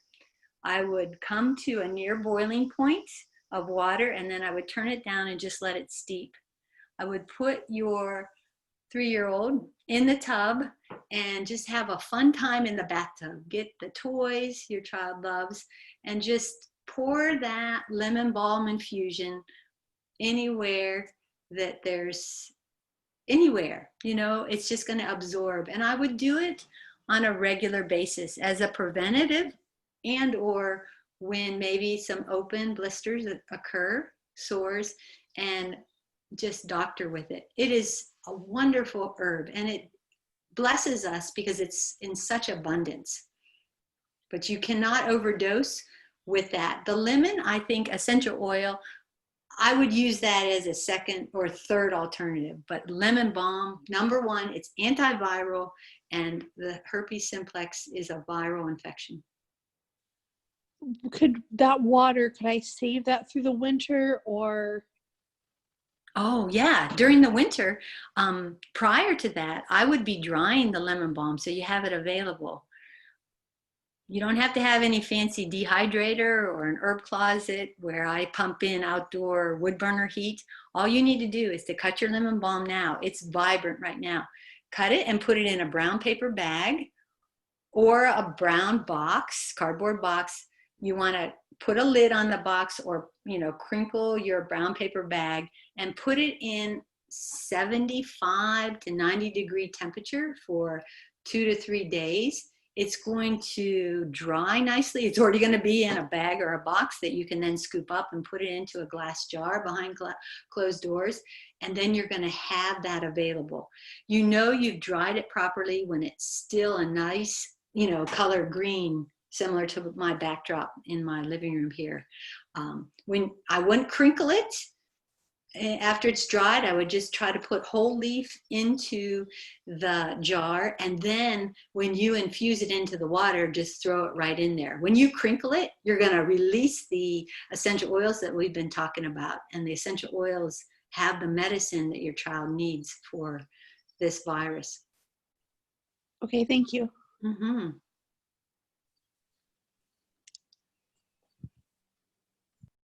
Claire, do you have any advice about eczema? And I have the Green Pharmacy book. I bought that last time I was visiting you. And he talks about drinking hibiscus tea, and I'm just would love any advice you have, because we have it pretty bad in this house, and there's allergens that are triggering it, but there are cats that we don't want to give up, and so just trying to figure out what to do. Yeah, Lisa, what I find with eczema, and I may be a little narrowly focused on it, but this is where I would start, and this is where we started with my husband, Rusty. Eczema, very commonly, not always, but very commonly, it is a symptom of an overtaxed liver. And the reason our livers are overtaxed, we could spend hours talking about it. Outside cleaning products that are synthetic, you know, breathing in deodorizers, all these things. We're always being taxed. Our liver detoxifies our body. Mm-hmm. All of us, no matter how clean we try to live or unlive, you know, there's no judgment here whatsoever. Mm-hmm. Another part of that overtaxed liver may be with a digestive system. You've heard a lot about gut health. It's in the news right now. People are talking about it. We as a country are now recognizing how important gut health is. A resource that I have used in my own family, and a husband that has suffered from that, is the GAPS Healing Protocol. It's a book embraced by Sally Fallon, who wrote Nourishing Traditions, but this is a doctor, Natasha Campbell McBride, and she's gone one step further with gut health. The GAPS Healing Protocol, and GAPS is an acronym that stands for Gastro and Psychological Syndrome. She's going to talk you through a healing protocol to bring the good beneficial bacteria back to your digestive tract. Because what happens is other invaders come in. You've heard about candida, yeast. There's other bacteria that do not break down your food properly. They are starved for simple carbohydrates. And so bringing the stomach, or it's your small intestine, back to where it needs to be will detoxify your liver, which ultimately will not cause the eczema, the dry, itchy skin that is very common with that. Now it's a process, but it's a worthy process. Yeah. And Natasha even goes into physical health. You know, if it continues with this dysmorphia, I think she calls it, it's an imbalance of bacteria, can then lead into autoimmune disorders, because this food gets into your system, especially the proteins like gluten and casein, which come from the milk protein. And so your body has these foreign invaders per se, and the immune system then comes and attack your own body. So this imbalance can lead not just a unhealthy liver with eczema, but it can lead into autoimmune disorders. So I highly recommend all of us, every US American can do well with reading about an unhealthy gut and seeing what we can do. But the beauty is there's healing out there. And Natasha, she was a neurosurgeon. She became a nutritionist. She actually reversed the autism of one of her children because she passed on the unhealthy bacteria and yeast from her own vaginal birthing of this child. That's when we are first absorbing the bacteria. We get it from our mother. If it's a C-section, we get it from nursing. If it's a vaginal birth, we get it from the vagina during the birth canal. So I am so passionate about this whole process and how much healing we can all move into. But GAPS Tell me healing. the name of the book again?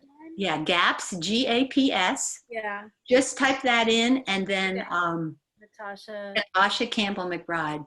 Yes, I am so, I think we're so fortunate to have this research that's out there. And you'll hear more and more. There's more people talking about it. And even mainstream Western medicine, they're realizing how important gut health is. Thank you so much, Claire. That's so helpful. Sure. Yeah. And anyway, also just a good liver cleanse. I made with ginger, with rosemary, with milk thistle, and I think clove. I make a ginger snap tea. It used to be called our liver lift. Rusty quit eating processed ice cream. He drank the ginger snap tea every couple of days, and his completely cleared up. He has none of that itchy, dry skin that would drive him crazy. So it might be as simple as that, Lisa.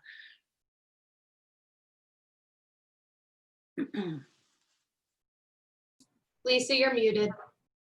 Sorry. Rosemary, ginger, milk thistle, and what was the fourth? And clove, I believe. Oh, clove. I have the recipe. I'll put it in with my others. Okay, And thank you. I do have it made up if someone doesn't want to bother that, but I am all about do-it-yourselfer. So I'll put that ginger snap tea in my resource when I contact Dory. Thank you so much. Absolutely. Great. Other people who would like to share?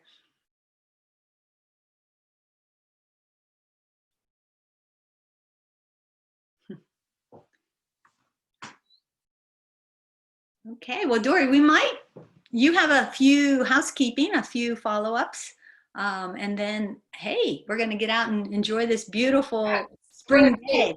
See if my daughter's going to let me do it. Are you nursing? Are you nursing? Yep. Yeah, I mean, that's a personal question, but we're all together. Yeah. So I was going to try and share my screen. Let me just see if I can figure out how to multitask here. Do it verbally. For a second. There you go. There we go. Okay. Can you see my screen? We can. Okay, Yep. perfect. So I'm not going to bother putting it in presentation mode, but you can see here just, again, a few housekeeping things that the recording of this is going to be available on PA-WAgN's website in a few days. There will be a follow-up email with an evaluation survey about the program, a resource chair from Karen in the Clearfield Jefferson Drug and Alcohol Commission, I'll also do my best to include the resources shared here today. I did note that the GAPS info and reference will be included. I will include the winner information in the email, and also just respond directly to me to that email if you want to be, have your email shared in kind of like a, herbalist, essentials oils, communal group online.